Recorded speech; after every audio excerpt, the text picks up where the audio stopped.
কয়েকটি ফ্যামিলি মেম্বারদের সাথে ঘটা। আমাদের বাসা খুলনার কোনো একটি প্লেসে। আমি তখন ক্লাস 8-এ পড়ি। 2008 সাল। আমাদের বাসার এক ভাড়াটিয়া মারা যায়। সবকিছুই ভালোভাবে হলো, কিন্তু দুর্ভাগ্যবশত কারণে তার জানাজা উল্টা পড়ানো হয়, মানে যেদিকে পা থাকবে সেদিকে মাথা রাখা হয়। পরে ব্যাপারটা বুঝতে পারলেও তার লাশটি ফুলে ওঠার জন্য আবার জানাজা না পুড়িয়ে কবর দেওয়া হয়। মানে যে অবস্থায় ভুলভাবে হয়েছিল সেভাবেই মানে কবরটা দেওয়া হয়। তার কবরটি দেওয়া হয় তার শ্বশুর বাড়ি খালিশপুর নামক জায়গার কোথাও। আর এখানেই কাহিনী শুরু। ওই দিন রাতেই তার হাজবেন্ড রাতে টয়লেটে যায় এবং সেই মুহূর্তে কারেন্ট চলে যায়। 10 থেকে 15 সেকেন্ডের ভেতর তার ওয়াইফের গলায় একজন বলে, মোমটা নাও। সে ভয়ে সেন্সলেস হয়ে যায়। এভাবে চলে কিছুদিন, কিন্তু এতে ভয় একেবারে আরো বেড়ে যায়। হুজুর বলে, আপনারা লাশটা আবার গোসল করিয়ে জানাজা পড়ান। তখন কেবল 8 দিন সে মারা গেছে। দুপুরে লাশ ওঠানোর জন্য গেলে কবরের মাটি উঠানোর পর আমি আর সবাই যা দেখলাম তা আর কোনোদিন দেখতে চাই না। দেখলাম যে ওই মহিলার কবরে ওই মহিলা হেলান দিয়ে বসে আছে, আর কাফনের কাপড়ের অনেকখানি কাপড় তার মুখের ভেতরে। এই দেখে সবাই তো ভয় পেলে 3 হুজুর কবরে নেমে গেলেন এবং দোয়া দুরুদ পড়ে কাপড়টা টেনে বের করতে থাকলেন, এবং এক সময় কাপড়টা বের হয়ে আসলে সে শুয়ে পড়ে। তাকে আবার গোসল করানো হয় আর জানাজা পড়ানো হয়, তারপর কবর দেয়া হয়। তার কিছুদিন পর তার হাজবেন্ড একটি বিয়ে করেন। কিছুদিন পর সে বাসায় এক রাতে একা ছিলেন। সকালে তাকে আর পাওয়া যায় না। বাসা থেকে পরে পাওয়া যায় 1 কিলোমিটার দূরে। তাকে জিজ্ঞাসা করলে তিনি বলেন যে রাতে তার ওয়াইফের মতো এক মহিলা তাকে ডেকে নিয়ে যায় এবং তাকে বিয়ে করার কথা মানে যেহেতু বিয়ে করেছে সেই কারণে তাকে থাপ্পড় দেয় আর কি। সেই দাগটা স্পষ্ট দেখেছি আমরা। তার 2 দিন পর হাজবেন্ডও মারা যায়, কিন্তু এখনো তাকে আমাদের বাসার আশেপাশে কাঁদতে দেখা যায় আর কি। এই ছিল ঘটনা, এবং এই ঘটনাটি পাঠিয়েছেন আমাদেরকে অরণ্য। থ্যাংক ইউ অরণ্য, এরকম একটা ঘটনা আমাদেরকে পাঠানোর জন্য। আপনারা যদি ঘটনা পাঠাতে চান তাহলে আমাদের ইমেল অ্যাড্রেসটি লিখে নিন। আমাদের ইমেল অ্যাড্রেসটি হচ্ছে bhootfm@radiofurti.fm, which is BHOOTFM@radioforti.fm। আমি দেখতে পাচ্ছি বেশ কিছু SMS চলে এসছে। আমাকে আরিফ SMS করেছেন, এছাড়াও SMS করেছে আমাকে জাকারিয়া, রাজু এবং আলম। তারা রাজনগর থেকে SMS করেছেন। আমাকে SMS করেছেন রাকিন, রাফি, তানজিম এবং রিয়ান। আমরা কাজিন, আমরা সবাই এক রুমে বসে ভূত এফএম শুনছি, ভালো লাগছে। এছাড়াও আমাকে জিমেল SMS করেছেন হালিম। SMS করেছেন আমাকে 9840 নামের কেউ একজন। অনন্ত জুলাইন থেকে আমাকে SMS করেছেন। হেলাল মুন্নি আমাকে SMS করেছেন। শিরোনামহীন আমাকে SMS করেছেন। আফ্রিদি আমাদেরকে SMS করেছেন। মোতালেব আমাদেরকে SMS করেছেন ফ্রম ফিউচার কমার্স কলেজ। আমাদেরকে আশিক খুলনা থেকে SMS করেছেন। আমাদেরকে রাইসা SMS করেছেন। আনোয়ার এবং আরফিন আমাদেরকে SMS করেছেন খুলনা থেকে, এবং তারা বলছেন যে রাসেল ভাই Bhoot FM rocks. Thank you so much আমাদের সঙ্গে থাকার জন্য। অভি আমাদেরকে চট্টগ্রাম থেকে SMS করেছেন। রাসেল আমাদেরকে পাবনা থেকে SMS করেছেন। এছাড়াও আমাদেরকে প্রত্যয় আমাদেরকে SMS করেছেন যে পুরো ভয়ের স্টোরি, এবং তিনি এটা দিয়ে একটা মুভি তৈরি করতে চান। ওকে, জাস্ট গো হেড, আমরা আপনার সাথে আছি। শোভন আমাদেরকে SMS করেছেন। এছাড়াও রায়হান আমাদের SMS করেছেন মিরপুর 1 থেকে। দিবাকর আমাদের SMS করেছেন নয়া পল্টন ঢাকা থেকে। এছাড়াও মৌসুম আমাদের SMS করেছেন রাজশাহী ইউনিভার্সিটি থেকে, এবং তিনি ভূত এফএম এনজয় করছেন সেটা জানিয়েছেন। আমাকে থ্যাঙ্কস জানিয়েছেন। You are most welcome. Shishir আমাদেরকে ওল্ড ঢাকা থেকে SMS করেছেন, এবং আমাদেরকে এছাড়াও ভূত বাবা SMS করেছেন রনি, সারা, শিপলু, সহ আরো অনেকে। আমরা এখন ঘটনায় চলে যাব, এবং আমাদের সাথে যে প্রথম গেস্ট রয়েছেন তার কাছ থেকে আমরা ঘটনা শুনবো। আপনার নামটা বলবেন প্লিজ। লিজনার্স, আমি লিমন। ওকে, আমি মিরপুর সারাপাড়া থেকে এসেছি। তো আমি আজকে ঘটনা শুরু করার আগে আমি রাসেল ভাইয়ের কাছ থেকে জাস্ট 30 সেকেন্ডের মতো সময় নিব। একদম দেওয়া যাবে না, ঘটনা শুরু চলে যাবো আমরা একদম। হ্যাঁ, একদম ঘটনায় চলে যাবো সরাসরি। কারণ আমি আজকে আমার শোটা আমি ডেডিকেট করতেছি যে আমার খুব স্পেশাল একজন মানুষ তিশাকে, হোপফুলি সে এখন শুনছে, সো তাকে আমি শোটা ডেডিকেট করছি। আর এছাড়া আমার অনেক ফ্রেন্ডস আছে, আর আমার একজন কাজিন আছে যিনি ভূত এফএম পছন্দ করেন না, উনি ভূত এফএম শুরু হলে ঘুমান। আমি একটু কথা বলি যে অসংখ্য মানুষ অনেক রাত ধরে জাস্ট ওয়েট করে ঘটনা শোনার জন্য, সো আমরা ঘটনায় চলে যাই। সো আমি সরাসরি ঘটনায় চলে যাচ্ছি। রাইট। আমার ঘটনাটা ঘটে আমি রাসেল ভাইকে যেদিন মেল করি তার ঠিক 2 দিন আগে। তো আমি রাতে ঘুমোচ্ছিলাম, তো হঠাৎ করে আমি নোটিস করলাম যে আমাকে বোবাই ধরেছে বা বোবা ভূত আমরা যেটা বলি। এর আগেও আমার সাথে এরকম অনেকবার হয়েছে, বাট রিসেন্টলি যেটা আমার সাথে ঘটে গেছে সেটার একদম কোনো ব্যাখ্যা আমি এখন পর্যন্ত খুঁজে পাইনি। তো আমি দেখলাম যে আমার রুমের ভেতর খুব কালো, ঘুটঘুটে কালো এক ধরনের শ্যাডো, ছোট একটা মানুষ টাইপের শ্যাডো, যেটাকে বলা যায় প্রায় 4 থেকে 5 ফিট বা 5.5 ফিট এরকম হবে। তো সেই শ্যাডোটা আমার বিছানার পাশে এসে বসলো। তারপর তার মুখ থেকে হঠাৎ কালো জিবার মতো লকলকে কিছু একটা বের হয়ে এসে আমার পুরো শরীরটা পেঁচিয়ে ধরলো। আমি নিজেকে আর নিজে নিঃশ্বাস নিতে পারতেছিলাম না বা ছটফট করছিলাম। আমি আমার পাশের রুমে আমার ভাইকে আমি খুব জোরে জোরে ডাকছিলাম, বাট আমার গলা থেকে কোনো স্বর বেরোচ্ছিল না।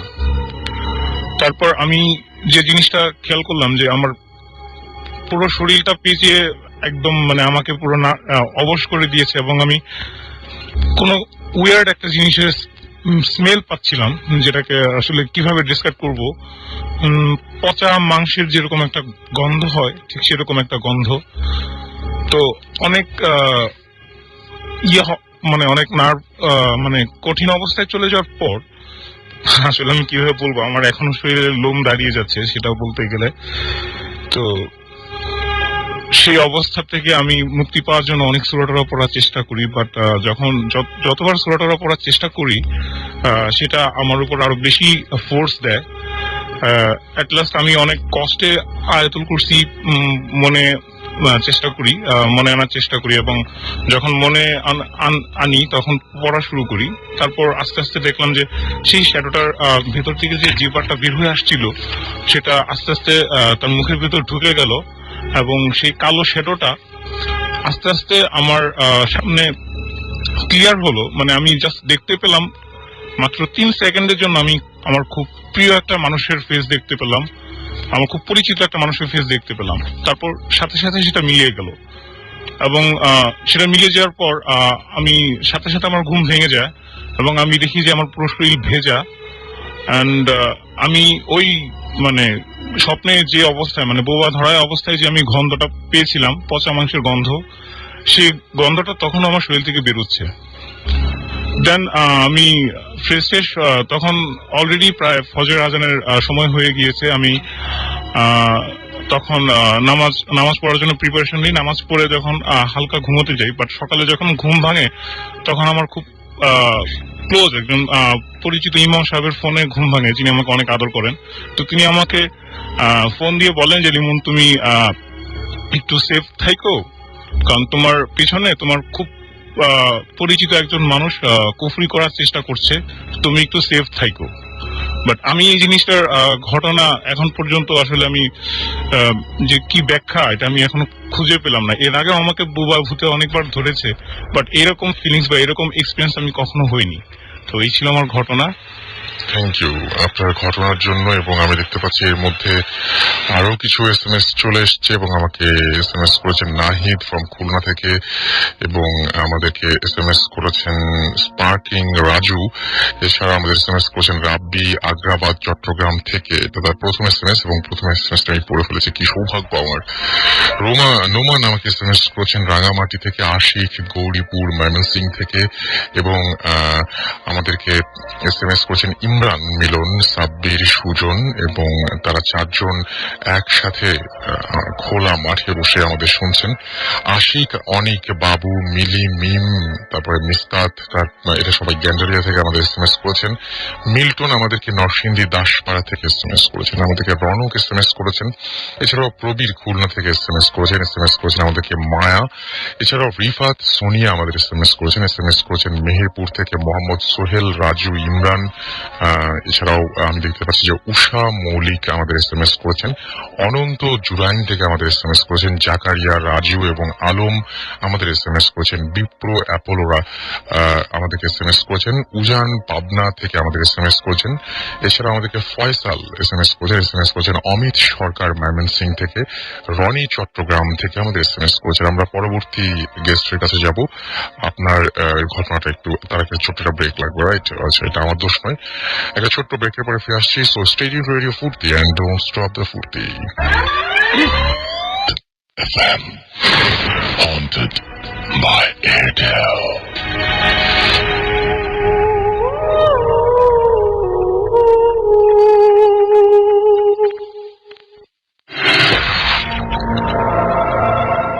ফিরে এলাম আবারও ভূত FM haunted by Airtel নিয়ে। সাথে আছে রাসেল, আমার সাথে আছে মাসুদ এবং আজকের গেস্টরা। আর আমরা বলছিলাম ব্রেকে যাওয়ার আগে যে আমরা আরেকজন গেস্টের কাছ থেকে ঘটনা শুনবো, তিনি একদম প্রস্তুত। সো তার কাছে চলে যাচ্ছে। আপনার নামটা বলবেন। তাজ। তাজ, তাজ, আপনার ঘটনাটা শুনি তাহলে। ঘটনাটা কোথায় ঘটেছিল বা আপনি কোথা থেকে এসেছেন? আমি আমার হোম ডিস্ট্রিক্ট সাতক্ষীরা। সাতক্ষীরা। তো ঘটনাটা সাতক্ষীরায় ঘটেছে? জি, ওকে। ঘটনাটা সাতক্ষীরায় ঘটছে। আর বন্ধু, আমি ঘটনাটা শেয়ার করছি। ঘটনার সময় মেবি সেটা ছিল ডিসেম্বর। আমার আব্বা নাই, আমি আর আমার আম্মা বাড়িতে একাই থাকি। আমার আম্মার অসুস্থতার কারণে ইন্ডিয়াতে চিকিৎসার জন্য চলে গেছিল। আমি বাড়িতে একা থাকতাম বলে এই খাওয়া দাওয়া, ডিনার করা বা অন্য খাওয়া দাওয়ার জন্য আমি আমার বোনের বাসাতে যেতাম। ঘটনাটা যেদিন ঘটে সেদিন রাত 11টা। আমি বোনের বাসা থেকে ডিনার করে বের হয়েছে। ডিনার শেষে বোন আমাকে বলছে, তুই তো মাংস দিয়ে ভাত খেয়েছিস, তো মাথায় একটু হলুদ আর একটু লবণ দিয়ে যা। তো আমি বলছি যে তোদের এই কুসংস্কার আমার একদম পছন্দ হয় না। তো আমি আমার মতো বেরিয়ে এসছি। তারপরে বোন তখন বলছে যে তুই তো জানিস রিসেন্টলি একটা ঘটনা ঘটে গেছে, এখানে দুইটা গাছ আছে, গাছে একটা মেয়ে গলায় দড়ি দিয়ে মারা গেছিল। এক সপ্তাহ পূর্ণ হয়নি, তুই এক কাজ কর, এইগুলো করে যা। আমি তখন না শুনে আমি আমার মতো বেরিয়ে চলে আসছি ওখান থেকে। আমার সাইকেল ছিল, আমি সাইকেল চালিয়ে বোনের বাসা থেকে রাস্তা দিয়ে যখন আসছে, আমার ঘটনাটা যখন ঘটেছে তো কিছু আগে আমার সাইকেলটা হঠাৎ পাংচার হয়ে যায়। তখন আমাকে বাধ্য হয়ে হেঁটে আসতে হচ্ছে। হেঁটে আসতে আসতে বেশ কিছু দূর দূরে যেখানে ঘটনাটা ঘটছিল ওইখানে একটা শব্দ হচ্ছে, যেন কে যেন খুঁজছে, শাবল দিয়ে না, মনে হচ্ছে হাত দিয়ে কিছু একটা খুঁড়ে তোলার চেষ্টা করছে। তো আমার ভিতরে এই কৌতূহলগুলো খুব কাজ করে যে ওখানে কি, কারণ আমাদের ওখানে কবর থেকে লাশ তুলে বিক্রি করার একটা প্রচলন আছে। তো আমি দেখার জন্য খুব চেষ্টা করছি। আবার সেদিন ছিল পূর্ণিমার রাত, আমি দেখার জন্য খুব চেষ্টা করছি, কিন্তু দেখতে পাচ্ছি না, একটু আবছা আবছা অন্ধকার আছে। অনেকক্ষণ ধরে আমি দাঁড়িয়ে আছি দেখবো বলে। তো কিছুক্ষণ পরে দেখলাম যে একটি টর্চ লাইট, মনে করলাম যে একটি টর্চ লাইট। তারপরে অনেকক্ষণ দাঁড়ানোর পরে দেখি যে টর্চ লাইটটা আমার কাছাকাছি চলে আসছে এবং আমার হাতে পায়ে টর্চ লাইট মেরেই দেখলাম যে আমার ভাই। তখন ভাই আমাকে বলছে, তুই এখানে কেন? বলছি ওইখানে শব্দ হচ্ছে, তা আমি একটু দেখবো। তখন ভাই আমাকে বলছে, মারবো, চড়, বাসায় যা, ওখানে কিসের শব্দ হচ্ছে তোরা তো দেখার কি, তুই তো জানিস এখানে বেশ কিছুদিন আগে একটা মেয়ে আত্মহত্যা করছে, এখানে দাঁড়ায় আসছিস কেন? তারপরে আমি ভাইকে খুব অনুরোধ করলাম, অনুরোধ করার পরে ভাই যখন বললো আচ্ছা ঠিক আছে দেখাচ্ছি বলে টর্চ লাইটটা যেই মারলো, আমি আমি তখন মানে সেখানে ছিলামই না, এমনই মনে হচ্ছে। দেখলাম কবর থেকে লাশ তুলে, আমি বুঝতেই পারতেছি না যে ওটা কুকুর না শিয়াল, বিভৎস একটা চেহারা। লাশ তুলে সে মেয়েটার পা চাবায় চাবায় খাচ্ছে এবং কাঁচা রক্ত বাহির হচ্ছে। তারপর ওই সিন দেখার পরে আমার ভাই আর আমরা দুজনের দিকে তাকাইছিলাম। অনেক কষ্ট করে ওখান থেকে আমি বাসায় চলে যাই এবং রাতে যেগুলো ডিনার করছিলাম আমি, সেগুলো পরবর্তীতে আমি বমি করে ফেলে দিছিলাম। তো এই ছিল আপনার ঘটনা। ওকে, অনেক ধন্যবাদ আপনাকে আপনার ঘটনার জন্য। আমি একটু SMS দেখে আসি। আমাকে MRI ফটোস, আচ্ছা, আমাদেরকে সিলেট থেকে SMS করেছেন।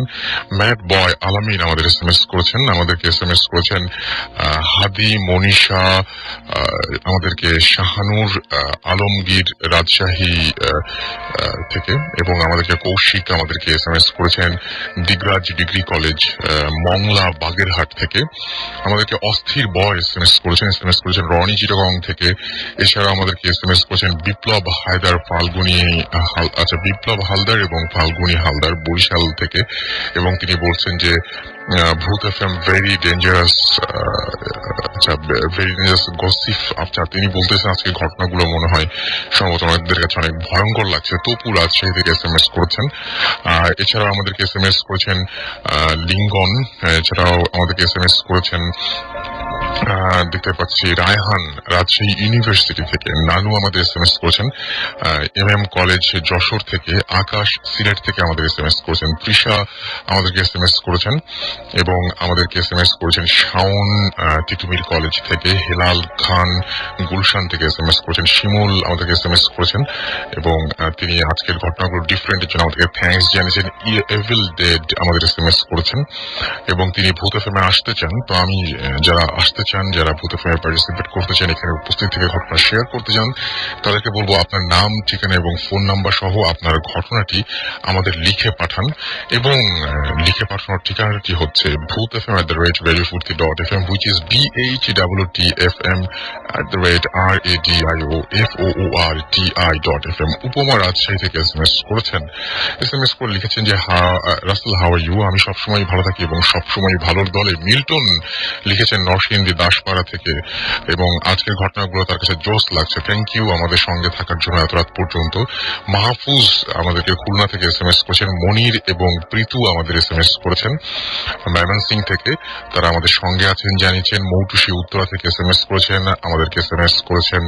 দেখতে পাচ্ছি গ্লোরি সিলেট থেকে SMS করেছেন। এছাড়াও বাঁধন আমাদের SMS করেছেন, খুব এনজয় করছেন তিনি আমাদেরকে। এছাড়াও অন্তু খুলনা থেকে SMS করেছেন। তহিদুল SMS করেছেন। আরো অনেকে যারা SMS পাঠাতে চান বা এই মুহূর্তে জয়েন করলেন এবং SMS পাঠানোর নিয়মটি জানেন না, তাদেরকে বলি আপনার এয়ারটেল নাম্বার থেকে বা অন্য যে কোনো নাম্বার থেকে আপনি টাইপ করুন SHOUT শাউট স্পেস আপনার নাম স্পেস আপনার মেসেজ, পাঠিয়ে দিন 9846 নাম্বারে। আমার কাছে আরো একটা ঘটনা রয়েছে, তবে তার একটা ছোট্ট ব্রেকে যাবো। ব্রেকের পরে ফিরে আসছি এখনই। Radio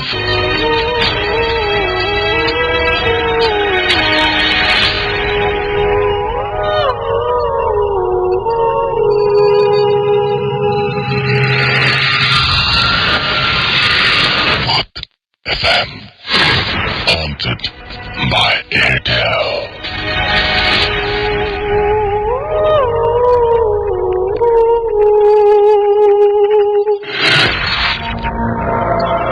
শুনছেন সবসময় রেডিও ফুর্তি, চলছে ভূত FM, হন্টেড বাই এয়ারটেল। আমি রাসেল আছি সাথে, আমার সাথে আছে মাসুম এবং আজকের গেস্টরা।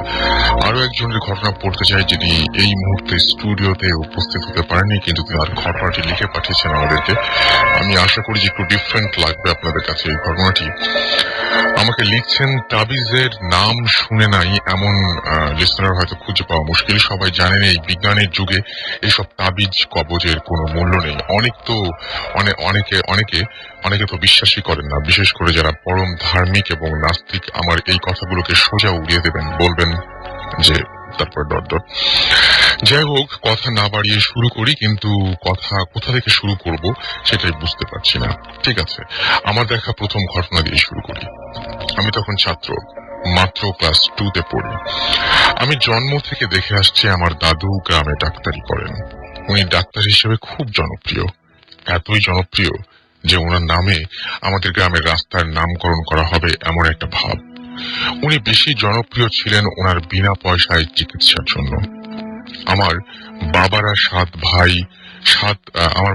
7 বোন 4 ভাইয়ের সংসার চলে না খেয়ে থেকেছেন নিজেরা, তবুও গরিবদের কাছ থেকে 1 টাকাও উনি নিতেন না। অনেক অনেক দূরে দূরে গিয়ে তিনি বিনা পয়সায় রোগী দেখে আসতেন। এমন ভালো মানুষের যে শত্রু থাকতে পারে সেটা সেই ছোটবেলায় জানতাম না। আমার দাদুর ছোট ভাইয়ের বউ আমার দাদি সম্পর্কে হন উনি, এবং উনি দাদুকে একদম দেখতে পারতেন না। অবশ্য সবসময় তা মনে মনে ওপরে উনি সবসময় ভালো ব্যবহার দেখাতেন। এই মিলটা সবচেয়ে বড় সমস্যা, যেখানে কমা নাই, দাড়ি কমার সমস্যা। যাই হোক, দাদুকে দিয়ে যখন রাস্তা নাম করার চিন্তা ভাবনা করছিলেন এলাকার লোকজন, তখন আমার সেই দাদি আমার দাদুকে তাবিজ করেন। আমরা ব্যাপারটা জানতাম না। দাদুকে হঠাৎ করে দেশ থেকে শহরে আনা হলো। বাবা কাকারা ওনাকে নিয়ে অনেক দৌড়াদৌড়ি করলেন, কোনো ফল হলো না। ওনার অসুখ ভালো হয় না। অসুখটা ছিল ওনার সারা শরীর জ্বালা করতো এবং পিঁপড়া কামড়াতো। আমরা পিঁপড়া তাড়াবার জন্য সারা ঘরে কর্পূর দিয়ে রাখতাম। ঘরে কোনো পিঁপড়া নাই, তবুও উনি সারাদিন চিৎকার করে যেতেন যে ওনাকে পিঁপড়া কামড়াচ্ছে। সে নিরুপায় হয়ে এক স্বনামধন্য ডাক্তার ওনাকে বিদেশে নিয়ে যেতে বললেন। বিদেশে নেবার ক্ষমতা তো বাবাদের ছিল না। ওনাকে নিয়ে যাওয়া হলো ইন্ডিয়া। সেখানে দিল্লি আর মাদ্রাজের অনেক ডাক্তার দেখানো হলো, কেউ ওনার রোগটাই ধরতে পারছিলেন না। এদিকে ওনার দেখাশোনা করতে করতে আর মাদ্রাজি খাবার খেয়ে আমার বাবা অসুস্থ হয়ে পড়লেন। শেষে ওনাকে দেশে নিয়ে আসা হয়। ওনার অবস্থা দিন দিন খারাপ হচ্ছিল, কোনোভাবেই কিছু করা যাচ্ছে না। এর মাঝে ওনার স্ট্রোকের মতো হয় আর ওনার বাম হাত অবশ হয়ে যায়। বিছানা থেকে উঠতেই পারতেন না। এমন সময় এক আত্মীয় তাকে এক ওঝার কথা শুনে বাবা কাকা সবাই না করে দেয়। মানে একটা ওঝার কথা বলেছেন তাদের একজন আত্মীয়, এবং তাদের বাবা কাকা সবাই না করে দেন। কিন্তু আরো 1 সপ্তাহ পর দাদুর অবস্থা অনেক খারাপ হয়ে যায় এবং শরীরে কোনো দাগ নাই, তবু দাদু চিৎকার করছেন। দেখে আর না পেরে বাবা সেই ওঝাকে ডাকেন। উনি আসলেন, খুব সাধারণ বেশভূষা। ওনাকে আমি কাছ থেকে দেখিনি, আমি লুকিয়েছিলাম ভয়ে। উনি দাদুকে দেখলেন। তারপর আমার মাকে বললেন বাথরুমের একটা বদনাতে পানি নিয়ে আসতে। মাও নিয়ে এলেন। উনি সবাইকে কি এক মন্ত্র পড়ে পানিতে ফু দিয়ে দেখালেন আর বললেন খুব খুব পরিচিত কেউ একজন। দাদুর চুল বেঁধে একটা পুতুল মন্ত্র পড়ে সেটার গায়ে অনেকগুলো সূচ ফুটিয়ে আমাদের পাশের আম গাছে ঝুলিয়ে দিয়েছে। গাছে বাতাসে সেই পুতুল দোলে আর আমার দাদু চিল্লান। এর মাঝে একটা কাক সেই পুতুলের একটা হাতে ঠোকর মেরেছে বলে দাদুর 1 হাত প্রায় অচল হয়ে গেছে। এটা আর ভালো হবে না, তবে পুতুলটা খুলে আনতে হবে, না হলে দাদু মারা যাবেন এভাবেই। তারপর যে এই কাজ করেছে তার নামের প্রথম অক্ষর দেখালেন।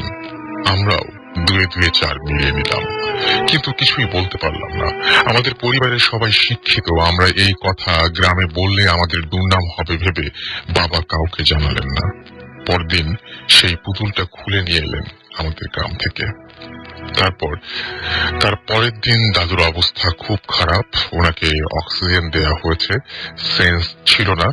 এমন অবস্থায় সেই ওঝা একটা একটা করে পুতুলের গা থেকে সূচ খুলছে। তারপর সেটা শরীরে পেঁচানো চুলটা খুলে সেটাকে ছিঁড়ে ফেলেছে সব আমাদের চোখের সামনে। যদিও আমি তখন অনেক ছোট, বাবা আমাকে দেখতে দিতে চাননি, কিন্তু আমি তো দেখবই, এই গো ধরে বসেছিলাম। পরে দেখেছিলাম, অনেক ভয় পেয়েছিলাম যখন সেই পুতুলের ভেতর থেকে রক্ত পড়তে দেখেছিলাম। পরদিন থেকে দাদু সুস্থ হয়ে ওঠেন। আমি দাদুকে 12 দিনের মাথায় আবার ডাক্তারি করতে যেতে দেখেছি।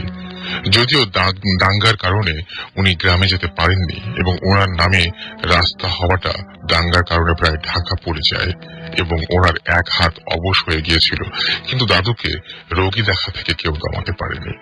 এরপর কেটে গেছে অনেক দিন, দাদু মারা গেছেন, কিন্তু সেই স্মৃতি আমি ভুলিনি, কখনো ভুলবো না। এটাকে কি বলবেন আপনারা? তাবিজ নাকি অপবিজ্ঞান নাকি শয়তানি ক্ষমতা, জানি না কি। এটা দেখেও কিন্তু আমার বিশ্বাসে তাবিজ জিনিসটা গেঁথে যায়নি, গেঁথেছে অনেক অনেক পরে, সেটা আর এক কাহিনী। সব লিসনারদের প্রতি আমার একটা আবেদন, কেউ কালো জাদুর চর্চা করবেন না, এটা খুব খারাপ। আমার কাহিনী কারো বিশ্বাস করা লাগবে না, কিন্তু আমার আবেদনটা সবাই রাখবেন। আমি আবারও বলছি, আপনারা কেউ কালো জাদুর চর্চা করবেন না, এটা খুব খারাপ। তারপরে তিনি রেডিও ফুর্তি সবাইকে শুভেচ্ছা জানিয়েছেন। তিনি হচ্ছেন ঢাকা সিটি কলেজে পড়াশোনা করছেন, নাম মিনহাজুল ইসলাম, এবং তিনি একটা ব্যক্তিগত কারণে আজকে আমাদের এখানে উপস্থিত হতে পারেনি। তার ঘটনাটি আমরা পড়লাম। থ্যাংক ইউ মিনহাজ, এত সুন্দর একটা ঘটনা পাঠানোর জন্য আমাদেরকে।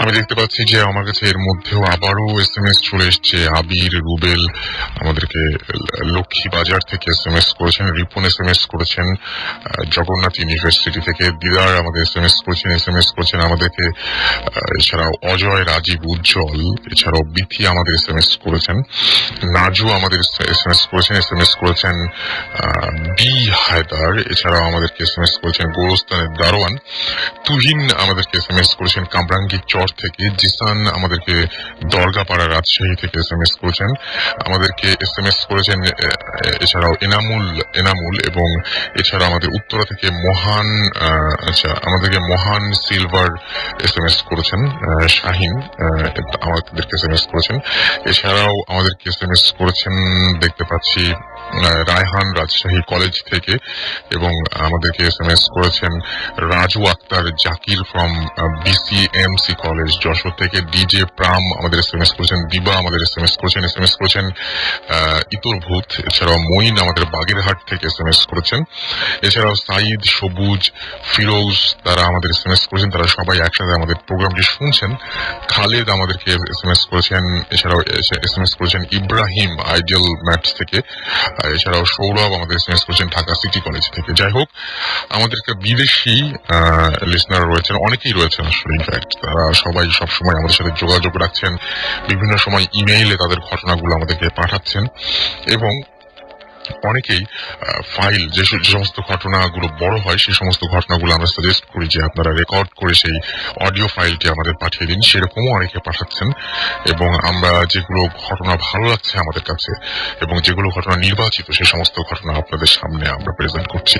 সো সেরকমই একটা ঘটনা আমাদেরকে পাঠিয়েছেন আমাদের একজন লিসনার। চলুন শুনি তার ঘটনাটি, এবং এটা কিন্তু রেকর্ডেড ভার্সন, তিনি এখানে উপস্থিত নেই কারণ দেশের বাইরে থেকে এখানে এসে উপস্থিত হওয়া সম্ভব নয়। আপনারা শুনুন।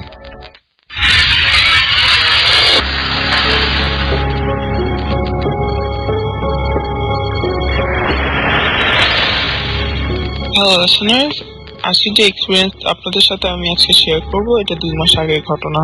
সেদিন আমি আমার রুমে বসেছিলাম, বসে গান শুনছিলাম। হঠাৎ করে ইলেকট্রিসিটিটা চলে গেল। ইটস হাইলি আনলাইকলি এখানে ইলেকট্রিসিটি যাওয়া। তো নর্মালি যখন ইলেকট্রিসিটি যায় তার মানে অনেকক্ষণ আসবে না। তো জাস্ট জানার জন্য যে কতক্ষণ ইলেকট্রিসিটি ব্যাক করবে না, এই জন্য ফোন উঠালাম কল করার জন্য ইনফরমেশন ডেস্কে। দেখলাম যে আমাদের ফোনের লাইনটা ডিসকানেক্টেড, ফোনে কোনো ডায়াল টোন নেই। নোটিস করলাম 9টা বাজে। বের হয়ে স্টেয়ারকেস নিলাম, নিয়ে নিচে গেলাম, হলওয়ে দিয়ে যাচ্ছিলাম। হলওয়েতে নর্মালি অনেক ধরনের পেইন্টিংস আছে। ইমার্জেন্সি লাইটে দেখলাম যে পেইন্টিংস গুলি মিসিং। লাইক নর্মালি আর্ট স্টুডেন্টরা অনেক রকম পেইন্টিং করে হলওয়েতে, ওই পেইন্টিং গুলি আর নেই। ইনস্টেড ওখানে কিছু সাইন্স ছিল, সার্কেল শেপ, তার মাঝখানে স্টার আঁকা, পুরো হলওয়ে এরকম সাইন্স দিয়ে আঁকা। তাও হেঁটে গেলাম, হঠাৎ করে একটা আজব ধরনের ফিলিং পেলাম আমার পায়ের পায়ের কাছে, as if কেউ আমার পাটাকে অনেক জোরে ধরে রেখেছে। আমি হাঁটতে আমার অনেক কষ্ট হচ্ছিল, অনেক ব্যথাও পাচ্ছিলাম। মনে করলাম হয়তোবা অনেক ভয় পাচ্ছি, তো এই জন্য হয়তোবা এইরকম ফিলিংস হচ্ছে। তাও হেঁটে গেলাম, কারণ ইনফরমেশনটা জানা খুব জরুরি ছিল। হলওয়ে ক্রস করে ইনফরমেশন ডেস্কের সামনে গেলাম। ওখানে কেউ ছিল না। স্টুডেন্ট লাউঞ্জে অনেক আওয়াজ শুনছিলাম স্টুডেন্টদের। স্টুডেন্ট লাউঞ্জে হেঁটে গেলাম। স্টুডেন্ট লাউঞ্জে যেতেই দেখলাম যে অনেক স্টুডেন্টসরা ওখানে। Everyone was talking to each other. আমাকে টোটালি অ্যাভয়েড করছিল। স্টিল হেঁটে একজন সামনে গেলাম।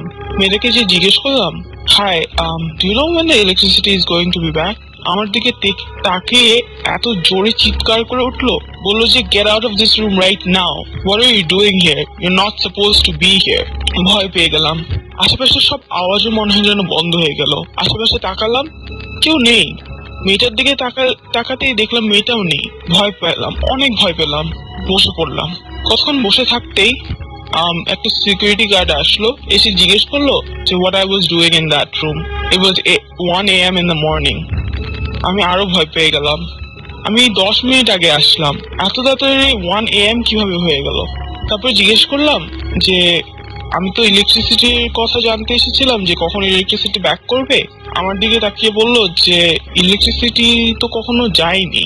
আমি সিকিউরিটি গার্ডের কথায় আরো অবাক হয়ে গেলাম। আশেপাশে তাকিয়ে দেখলাম আসলেই তো ইলেকট্রিসিটি ছিল, তাহলে আমি কেন দেখিনি? নিচে নেমে গেলাম। যে ইনফরমেশন যেয়ে দেখলাম যে গার্ডরা ওখানে আছে। ওদেরকে যে জিজ্ঞেস করলাম যে আমি যখন আগে এসেছিলাম তখন ওরা কেন ওখানে ছিল না। উত্তরে বলল যে আমরা তো সবসময় এখানে থাকি, 24/7 এখানে গার্ড দিই। আমি ভয় পেয়ে নিচে নেমে গেলাম, হলওয়েতে গেলাম। হলওয়েতে যে সাইনগুলো দেখেছিলাম ওই সাইনগুলি এখন আর নেই। ওখানে পেইন্টিং ছিল আগের মতন। আরো অবাক হলাম। ওই রুমের দিকে দৌড় মারলাম। রুমে ঢুকতে রুমমেটকে বললাম পুরো ঘটনাটা। ওকে পুরো ঘটনাটা এক্সপ্লেন করার পর ও আমাকে একটা পেন আর একটা পেপার দিল। বললো যে সাইনগুলি একটু আঁকো তো আমার জন্য।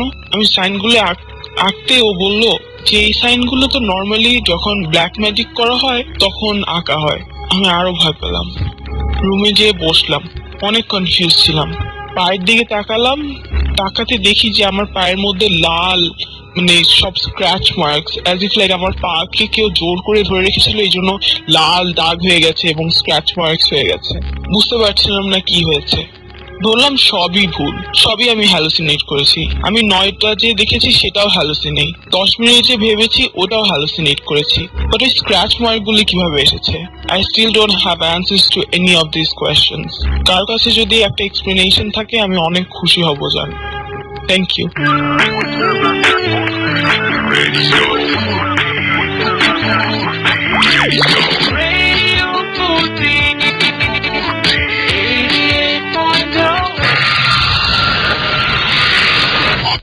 FM haunted by Airtel.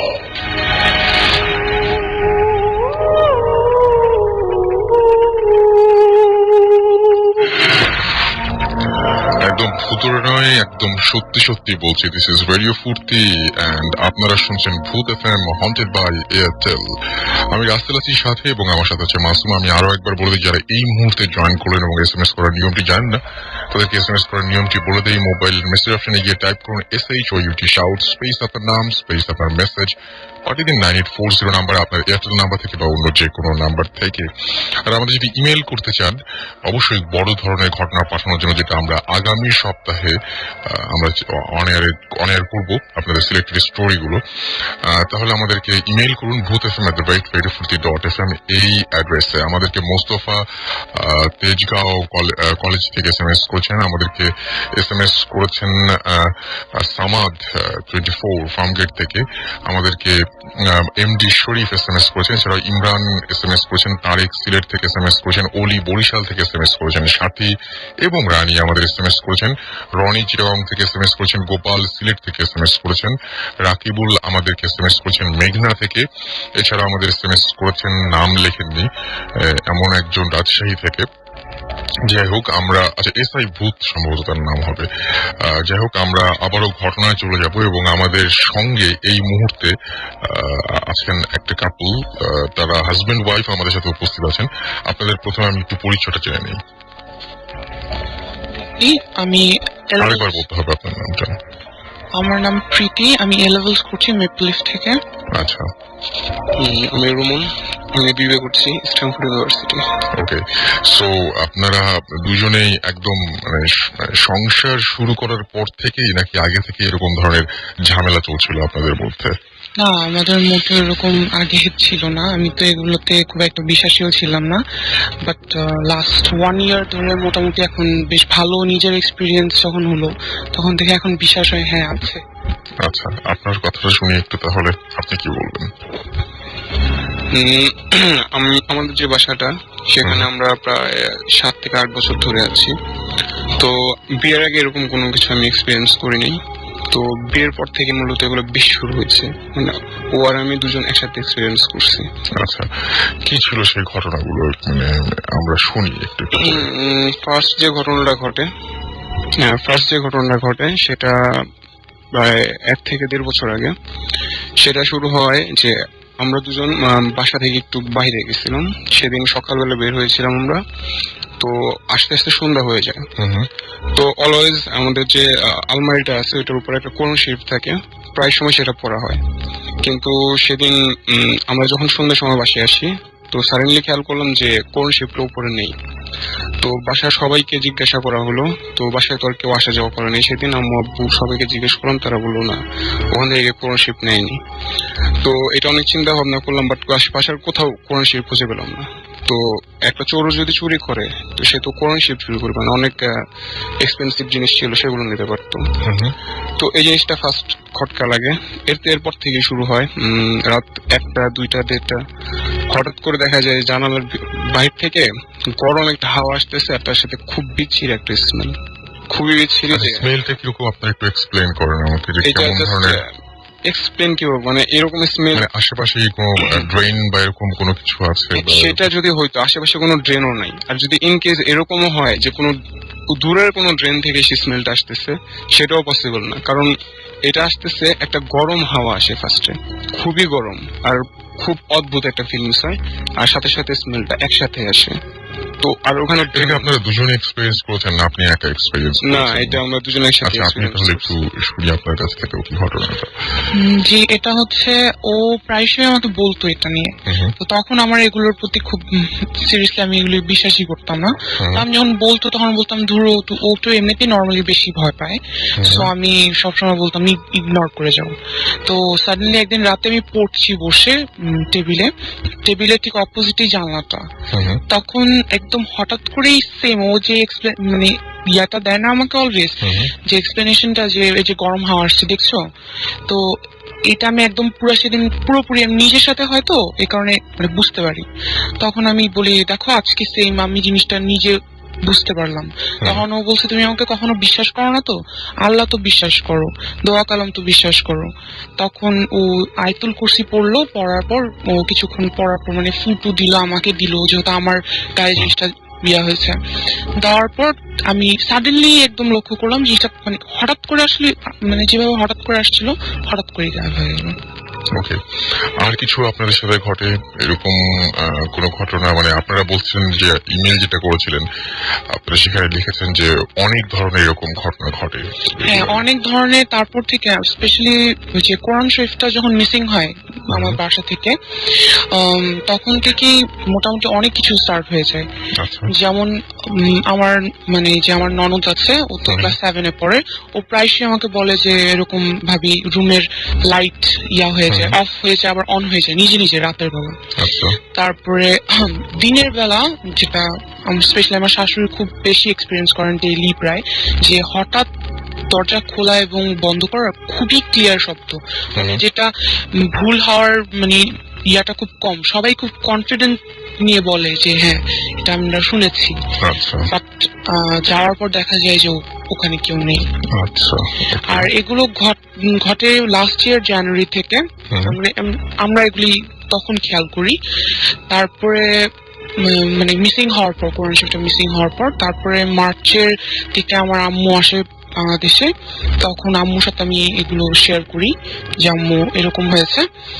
তখন কথা কথা আম্মু বলার পর বলে আমার নানু বাড়ি হচ্ছে এক্স্যাক্ট আমার শ্বশুর বাড়ির অপোজিট বিল্ডিং। সো আমার নানু ওখানে প্রায় যুদ্ধের পর থেকেই ওখানে অবস্থান করেন। আচ্ছা। তো আমার আম্মু মামা সব ওখানেই জন্ম নিয়েছেন এবং ওখানেই তো আম্মু বলে যে তোমরা যে বিল্ডিংটায় থাকো ওই বিল্ডিংটা এক্স্যাক্টলি রুবেল পাবেল মামা নামের মানে আম্মুরা চিনতো, এরকম ফ্রেন্ডস ছিল আর কি, ওনাদের বিল্ডিং ছিল। তো আম্মু তো পরবর্তীতে দেশের বাইরে চলে যায়। তারপরে আমিও ছোটবেলায় ওই দোতলা বিল্ডিংটা দেখতাম। সো ওই বিল্ডিংটায় আপনার ওনার মা মারা গিয়েছিলেন, মানে মামাদের মা এবং বাবা মারা গিয়েছেন।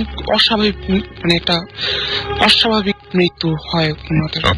এটা নানুর কাছ থেকে, পরে আমি ডিটেলসটা নানুর কাছ থেকে শুনি যে ওনাদের অ্যাকচুয়ালি নানি যে ছিলেন উনি খুব ভয় পেয়ে মারা গিয়েছিলেন, চিৎকার করে ভয় পেয়ে মারা গিয়েছিলেন। তারপরেই ওনার ওই জমিটা ত্যাগ করে চলে যান। চলে যাওয়ার পর বিল্ডার্স ওখানে বাড়ি করে এক্স্যাক্টলি ওই প্লেসটাই এখন আমাদের ফ্ল্যাটটা।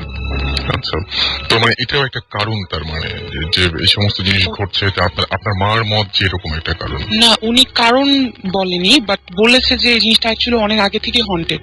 আচ্ছা। তারপরে আরো আছে কাহিনী যে কনস্ট্রাকশনের সময় লেবাররা কমপ্লেন করেছে যে অযথাই লাইট বার্স্ট হয়ে যেত, যে বাল্ব লাইট বার্স্ট হয়ে যেত। দেন থাই গ্লাস থেকে সিলিং যেগুলো আছে ওগুলো অযথাই উইদাউট এনি রিজন সিলিং খুলে খুলে পড়ে যেত। মানে ওরাও এই সমস্যাগুলো ফেস করছে? হ্যাঁ, ওনারা এগুলি বলেছে। তো এটা নিয়ে এটা এখন আমরা ধারণা করে নিচ্ছি। আচ্ছা, এরকম কোন দিনের কথা মনে পড়ে যেদিন মানে প্রচন্ড ভয় পেয়েছিলেন যে এরকম ঘটনা দেখতে চাই না, বা এরকম কোন দিনের কথা মনে পড়ে যে দুইজনেই এক্সপেরিয়েন্স করেছেন একসাথে, খুবই ভয়াবহ কোনো ঘটনা ছিল, কোনো ভয়াবহ দিন অথবা রাত? দুইজনে একসাথে এক্সপেরিয়েন্স করেছি, আলাদাভাবে করলে সমস্যা নাই, বা শেয়ার করেছেন হয়তো নিশ্চয়ই পরে। হ্যাঁ, এরকম হয়েছে। আমি দেখতাম, আমি একটা কিছু আকৃতির মতো প্রায় 6 মান্থস যাবত দেখেছি। তারপর আমি তাবিজ যেটা, সেটা আমি মানে আমার উপায় ছিল না, প্রায় সেটা দেখতাম। সো জিনিসটা বেশ ডিস্টার্বিং ছিল বলে তাবিজের হেল্প নিয়েছি। হুজুর আল্লাহ কালাম তো সবাই বিশ্বাস করেন অবশ্যই, তো সেটা হেল্প নেওয়ার পর আমার প্রবলেমটা সলভ, বাট এটা আমাকে মেন্টালি অনেক ডিপ্রেস। কি দেখতেন আমাকে একটু বলেন? এটা মানে কিছু একটা শ্যাডো দেখতাম, শ্যাডো হতে পারে, আমি মানে যখন দেখতাম তখন ঘুরে চলে যেতাম। আমি নিজেকেও বর্ণনা দিতে পারি না যে এটা অ্যাকচুয়ালি দেখতে কেমন। এটা হাইটটা অনেক বড়। প্রথম যেদিন দেখেছিলেন কিভাবে দেখেছিলেন? প্রথম দিন আমি কি করছিলেন, কিভাবে দেখছিলেন? হ্যাঁ, ঘুমাচ্ছিলাম, ঘুম থেকে হঠাৎ মানে জেগে গেছি। এটা আমি স্পষ্ট খেলা আছে যে আমি ঘুম থেকে উঠেছি, উঠে মানে চোখটা খোলা, আমার ভোর হয়েছে এটাও বুঝতে পারছি। ড্রয়িং রুমের আমার রুম থেকে বের হতেই হাতের ডান পাশে একটা টব আছে, প্লাস্টিকের পাতা অনেক বড়, ওটার পিছন থেকে কেউ আমাকে উকি দিয়ে দেখছে এটাও বুঝতে পারছি। বাট আমি উঠার মতো ক্ষমতা বা রুমনকেও ডাকার মতো ক্ষমতা যে দেখো কে এটা, ওকে বলার মতো ক্ষমতা আমার হচ্ছিল না। প্রায় 5 থেকে 10 মিনিট পর আমি নিজেকে ফিরে পাই। তারপরে আমি জিনিসটা আর দেখতে পাই না, তবে যা যা দেখেছিলাম যে ড্রয়িং রুমটা অন্ধকার, তার থেকে আরেকটা একটু কাহিনী ছিল যে আমার রুম অলওয়েজ রাতে আমি লক করে ঘুমাই। তো সেদিন আমি অটোমেটিক দরজাটা খোলা ছিল এবং ফাঁক দিয়ে আমি দেখতে পাচ্ছিলাম। পরে আমি ওকে জিজ্ঞেস করি তুমি কি রাতে খুলেছিলে বা করেছিলে, তখনও বললে যে না আমরা তো একসাথেই ঘুমিয়েছি এবং আমি রাতে আর ওয়াশরুমেও যাই নাই যে আমি করবো। তো এটাই ছিল ঘটনা। আচ্ছা, আপনি কিছু না বলতে যাচ্ছিলেন? হ্যাঁ, বলুন। একসাথে এক্সপিরিয়েন্স করার একটা মেটার আছে, সেটা আমার বাসায় না, আমার গ্রামের বাড়িতে শেরপুর। সেটা হচ্ছে শেরপুরে আমরা বেড়াতে গেছিলাম একবার। তো সব সময় বেড়াতে গেলে দেখা যায় চাচা ফুপু যারা আছে সবাই একসাথে যায়। তো সেবার আমাদের পার্সোনাল কিছু কাজ ছিল, যার কারণে অন্যরা যায় নাই, শুধু আমরা গেছি আমাদের ফ্যামিলিটা। তো রাতেও আর আমি একসাথে শুয়ে আছি। তো তখন 1টা থেকে 1:30 বাজে। এটা আমি ভয় পাইছি, সত্যি কথা বলতে। এক্সপিরিয়েন্স একসাথে করছি, কিন্তু ও ভয় পাইছে কিনা আই ডোন্ট নো। তো যখন শুয়ে আসছি আমি জানতাম যে ওই জায়গাটা হন্টেড, গ্রামের বাড়ির ওই জায়গায় আশেপাশে হন্টেড অনেক কিছু হয়, তো কখনো ফেস করিনি। তো সাডেনলি নুপুরের শব্দ আমি শুনতে পাই, স্পষ্ট নুপুরের শব্দ। তো ওকে আমি বলতেছি নুপুরের শব্দ হচ্ছে, ও বলে না এটা ঝিঝি পোকা শব্দ করতেছে। তো আমি বলি না আমি শিওর এটা নুপুরের শব্দ। পরে অনেকক্ষণ ধরে এটা হচ্ছে, মানে কেউ যদি লাফায় দৌড়ায় না, এক্স্যাক্টলি ওইরকম একটা শব্দ হচ্ছে। তো ও তখন বললো না অ্যাকচুয়ালি ঠিকই বলছো, নূপুরের শব্দ। তো আমি নড়তেও পারতেছিলাম না, সাহসী হচ্ছিল না যে জানালাটা দিয়ে দেখবো যে এটা কে করতেছে। তো অনেক কষ্টে কোনোভাবে ওকে নিয়ে আমি বলছি একটু তাকায় দেখি, একটু সাহস করি দেখি। আমি ও তো ভয় পায় না, ও দেখার জন্য পাগল, বাট ওকে আমি দেখতে দিচ্ছি না। তো কোনোভাবে জানালার পাশ দিয়ে উঁকি মারছি, তো যেটা দেখতে পারছি যে নূপুরের শব্দ হইতেছে। সে বৃষ্টি হয়েছিল, মানে কাদা ছিল, তখন বৃষ্টি হয় না, বৃষ্টি আগে হয়েছে, কিন্তু ওখানে কাদা ছিল। আমি দেখতেছি যে কাদার ভিতরে মানুষ লাফ দিলে যে কাদার থেকে পানি ছিটে না, পানি কাদা ছড়ায় যায়, ওই রকম হচ্ছে, বাট কাউকে দেখা যাচ্ছে না। সাথে সাথে নূপুরের শব্দটা হচ্ছে। এটা দেখে প্রচন্ড ভয় পেয়েছিলাম সেদিন। তারপরে আর কিন্তু মানে সেই ব্যক্তি বা যা দেখা যাচ্ছিল না, ব্যাপারটা ঘটতে তাকে দেখা যাচ্ছিল না। হ্যাঁ, ওকে। আর আরো কিছু ভয়ের কোনো কিছু মনে পড়ছে? ভয়ের বলতে না, রিসেন্টলি যেটা হয়েছে বাসায় যেটা হয়েছে সেটা হচ্ছে আমাদের অ্যাকুয়ারিয়াম কেনা হয়েছিল জানুয়ারিতে। অ্যাকুয়ারিয়াম কেনার পরে ফার্স্টের দিকে লিক হয়ে গেল অ্যাকুয়ারিয়ামটা, দ্বিতীয় দিনেই। তো লিক হওয়ার পরে নর্মালি ভাবলাম যে লিকই মনে হয় ছিল, তো দেখলাম যে পানি খুব কম পড়তেছে, তো আমরা বাইরে যাব তখন বিকালবেলা, তো আস্তে আস্তে রাত হবে। তো ও বললো যে আইসা ক্লিন করা যাবে, এখন কোন একটা কাপড় টাপড় দিয়ে পানিতে পানি আটকানোর ব্যবস্থা করি। তো রাতে যখন বাসায় আসলাম দেখলাম যে যতটুকু পানি পড়ছিল অতটুকু, মানে লিক আর নাই ওখানে, সেটা বুঝলাম। তো আমরা ভাবলাম যে তা ঠিক আছে, লিক যেহেতু আর নাই, কোনোভাবে হয়তো বা ঠিক হয়ে গেছে, বা পানি অন্য কোথা থেকে পড়ছে। তো ঘুমায় পড়লাম যে সকালে দেখা যাবে আবার কি হয়। তো সকালে যেটা দেখলাম যে অ্যাকুয়ারিয়ামে কোনো পানি নেই, সব পানি ফ্লোরে, অ্যাকুয়ারিয়ামে কোনো পানি নেই। তো সেদিন লিক ঠিক করা হলো। লিক ঠিক করার পরে যেদিন আনলাম সেদিন ঠিক দুপুরবেলা লাঞ্চ করতেছিলাম, রুমের ভিতরে ছিলাম তখন। তো ও আর আমি একসাথে ছিলাম। সাডেনলি দেখলাম যে লাইটটা একবার অন অফ হলো, আর একটা শব্দ হলো, ঠাস করে একটা শব্দ হলো, তারপর অ্যাকুয়ারিয়ামটা কাঁপলো জাস্ট। তারপরে ভাবলাম যে কি হলো, দেখলাম কিছু বুঝলাম না, দেখলাম হালকা পানি বেরোচ্ছে। তারপরে মাছগুলো সব বালতিতে আলাদা করে অ্যাকুয়ারিয়ামটা ক্লিন করবো, তখন দেখি যে একটা ক্রস চিহ্ন, অ্যাকুয়ারিয়ামের তলাটা ক্রস চিহ্ন হয়ে ফেটে গেছে। তো এটা দেখলাম, এটাও সিম্পল নিলাম, এটা কিভাবে হয় আই ডোন্ট নো, বাট এটাও সিম্পলি নিলাম। তারপর নিউ অ্যাকুয়ারিয়াম আনার পরে সেটাও ভালোই চলতেছিল, ঠিকই ছিল সবকিছু। এরপরে লিক টিক কিছু হয় নাই, কিন্তু ওই যে বালতিতে মাছ ছিল, তখন ওই যে অ্যাকুয়ারিয়ামে পাথর থাকে না মাছের, ওই পাথর কেউ যদি ছুঁড়ে মারে বালতিতে যেরকম শব্দ হবে, প্রতিনিয়ত রাতে সেই শব্দটা হয়, প্রতিনিয়ত। আর সবচেয়ে মজার ব্যাপার হচ্ছে যে আমাদের অনেকগুলো মাছ ছিল, প্রায় 27-28টা। প্রতিদিন মানে 2-3 দিন পর পর একটা করে মাছ মিসিং হতো। আপনার কি বিড়াল টিড়াল এরকম? না, বিড়াল টেড়াল কোনো কিছু বাসাতে ঢোকার কোনো চান্স নেই। তারপরে মানে অ্যাকুয়ারিয়াম থেকে বিড়াল মাছ বের করাটা খুব মুশকিল। আর সবচেয়ে বড় কথা হচ্ছে অ্যাকুয়ারিয়ামটা হুড দেওয়া ছিল। আর সবচেয়ে ভয়ানক ব্যাপার হচ্ছে একদিন সন্ধ্যার সময় এসে দেখি একটা মাছ যেটা মিসিং হয়েছিল সেটা আমরা পাইছি। সেটা ছিল আমাদের অ্যাকুয়ারিয়াম থেকে জানালাটা অনেকখানি দূরে, একটা মাছের পক্ষে জাম্প করা সম্ভব না। আর অ্যাকুয়ারিয়ামে হুড লাগানো ছিল, বাট সন্ধ্যার সময় এসে দেখলাম যে অ্যাকুয়ারিয়ামটা হুড লাগানোই, কিন্তু জানালার সামনে যখন গেছি এমনিতেই দেখি ওখানে টবের উপর, আমার ফুলের টব আছে জানালার বাইরে গ্রিল করা, ওখানে একটা মাছ পড়ে আছে যেটা অ্যাকুয়ারিয়ামের ভিতরে ছিল, আর সেটা মরা। আচ্ছা, মাছ অ্যাকুয়ারিয়াম থেকে বের হয়ে যাওয়া খুব মুশকিল আসলে, মানে এটা তো ডিপ সি না, আর এখানে ফ্লাইং ফিশ সেরকম জাতীয় কোনো কিছু নেই। আচ্ছা, থ্যাংক ইউ সো মাচ আপনাদেরকে এরকম ঘটনা শেয়ার করার জন্য। আমাদেরকে সোহান মেহেরপুর থেকে SMS করেছেন, রিয়াদ আমাদের শান্তিনগর থেকে SMS করেছেন, এছাড়া আমাদেরকে SMS করেছেন দেখতে পাচ্ছি ব্লাইন্ড এভিল বোথ ইস্ট আড্ডার। আচ্ছা, 3 উইনারের নাম কবে জানতে পারবো? খুব দ্রুতই জানতে পারবেন আশা করছি সেরকম। এছাড়া আমাদেরকে দেখতে পাচ্ছি যে সাদ্দাম SMS করেছেন, এছাড়াও আমাদের শিমুল SMS করেছেন শুভ ঢাকা টিকাতুলি থেকে। এছাড়াও আমাদেরকে SMS করেছেন অরজিৎ। আচ্ছা, অরজিৎ। এছাড়াও আমাদের SMS করেছেন রকি সাভার থেকে। আমাদেরকে 7 স্টার ভূত SMS করেছেন। সঞ্জীব আমাদের SMS করেছেন জগন্নাথ বিশ্ববিদ্যালয় থেকে, এবং তিনি বলছেন যে আজকের ঘটনাগুলো তার খুব ভয়ের লাগছে।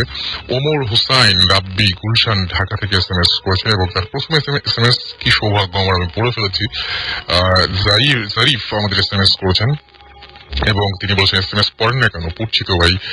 জাহিদ পপি আমাদের SMS করেছেন ঢাকা থেকে। তারা বলছেন যে আমরা ভূত FM শুনছি, ভয় ভয় লাগছে, ভালো লাগছে। থ্যাংক ইউ সো মাচ এত রাত পর্যন্ত আমাদের সঙ্গে থাকার জন্য। মেহেদি লিখেছেন বনানী থেকে, আমরা ইন্টারনেট ব্রাউজিং চলছে এবং সে সাথে ভূত FM ও চলছে। থ্যাংক ইউ আমাদের সাথে থাকার জন্য। আয়েশা সিদ্দিকা আমাদের SMS করেছেন ফ্রম চাঁপাইনবাবগঞ্জ এবং তিনি তার শরীফ ভাইয়া ভূত FM শুনছেন। থ্যাংক ইউ আমাদের সঙ্গে থাকার জন্য। টাইটাস আমাদের SMS করেছেন এবং তিনি বলছেন যে আমি খুব ভয় পাচ্ছি। আচ্ছা আচ্ছা আচ্ছা, টাইটাস একটা মুভির নাম, রাইট? একটা মুভি আছে টাইটাস নামে, রিসেন্টলি এসছে সম্ভবত, আমি যদি ভুল না করে থাকি। আচ্ছা, এছাড়াও আমাদেরকে SMS করেছে ঐশী এবং তিনি বলছেন যে আজকের ঘটনাগুলো দারুণ, শুনে খুব মজা পাচ্ছি। ওকে, আমারও খুব ভালো লাগলো শুনে। আর এছাড়াও আরো অনেক SMS করেছেন যারা এই মুহূর্তে জয়েন করুন এবং SMS করার নিয়মটি জানা তাদেরকে বলি। মোবাইলের মেসেজ অপশনে গিয়ে টাইপ করুন SHOUT শাউট স্পেস আপনার নাম স্পেস আপনার মেসেজ পাঠিয়ে দিন 9840 নাম্বারে আপনার এয়ারটেল নাম্বার থেকে বা অন্য যে কোনো নাম্বার থেকে। ছোট্ট একটা বিরতির পরে ফিরে আসবো আবারও। স্টে টিউন টু রেডিও ফুর্তি অ্যান্ড ডোন্ট স্টপ দ্য ফুর্তি।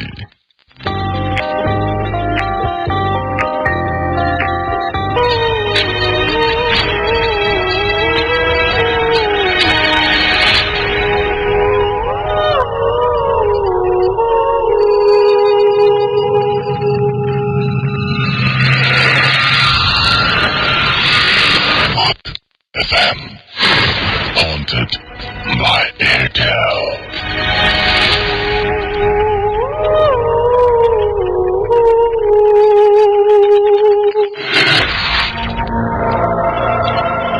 একদম ঠিক কথা শুনছেন, সব সময়ের রেডিও ফুর্তি চলছে ভূত FM হন্টেড বাই এয়ারটেল।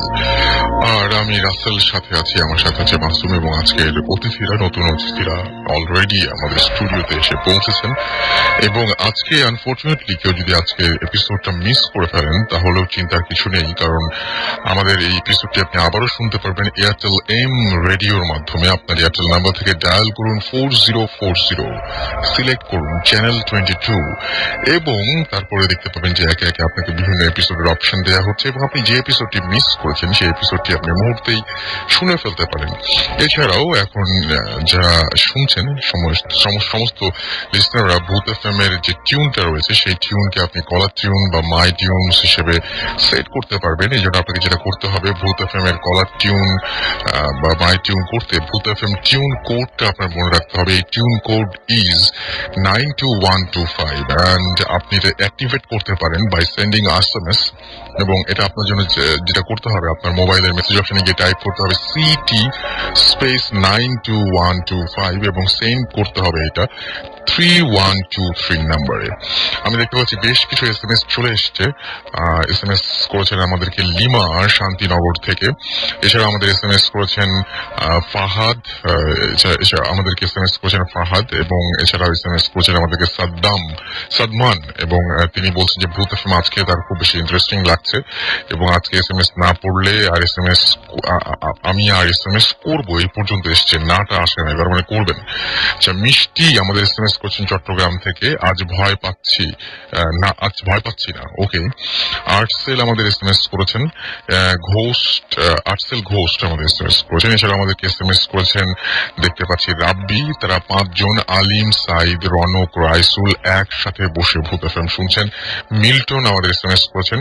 এছাড়া আমাদেরকে সোহাগ SMS করেছেন মিতু, স্মল শহীদ আমাদের SMS করেছেন।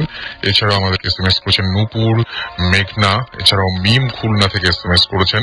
প্রিন্সেস ভূত আমাদের SMS করেছেন। প্রথম SMS চট্টগ্রাম থেকে পাঠিয়েছেন, আমরা পড়ে ফেলেছি। আমাদেরকে আবির SMS করেছেন মালিবাগ থেকে, তিনি লিখেছেন আই লাভ ভূত FM এবং আমরাও আপনাকে সেজন্য থ্যাঙ্কস জানাই, এত রাত পর্যন্ত আপনি আমাদের সঙ্গে রয়েছেন। আনলাকি ভূত আমাদের SMS করেছেন।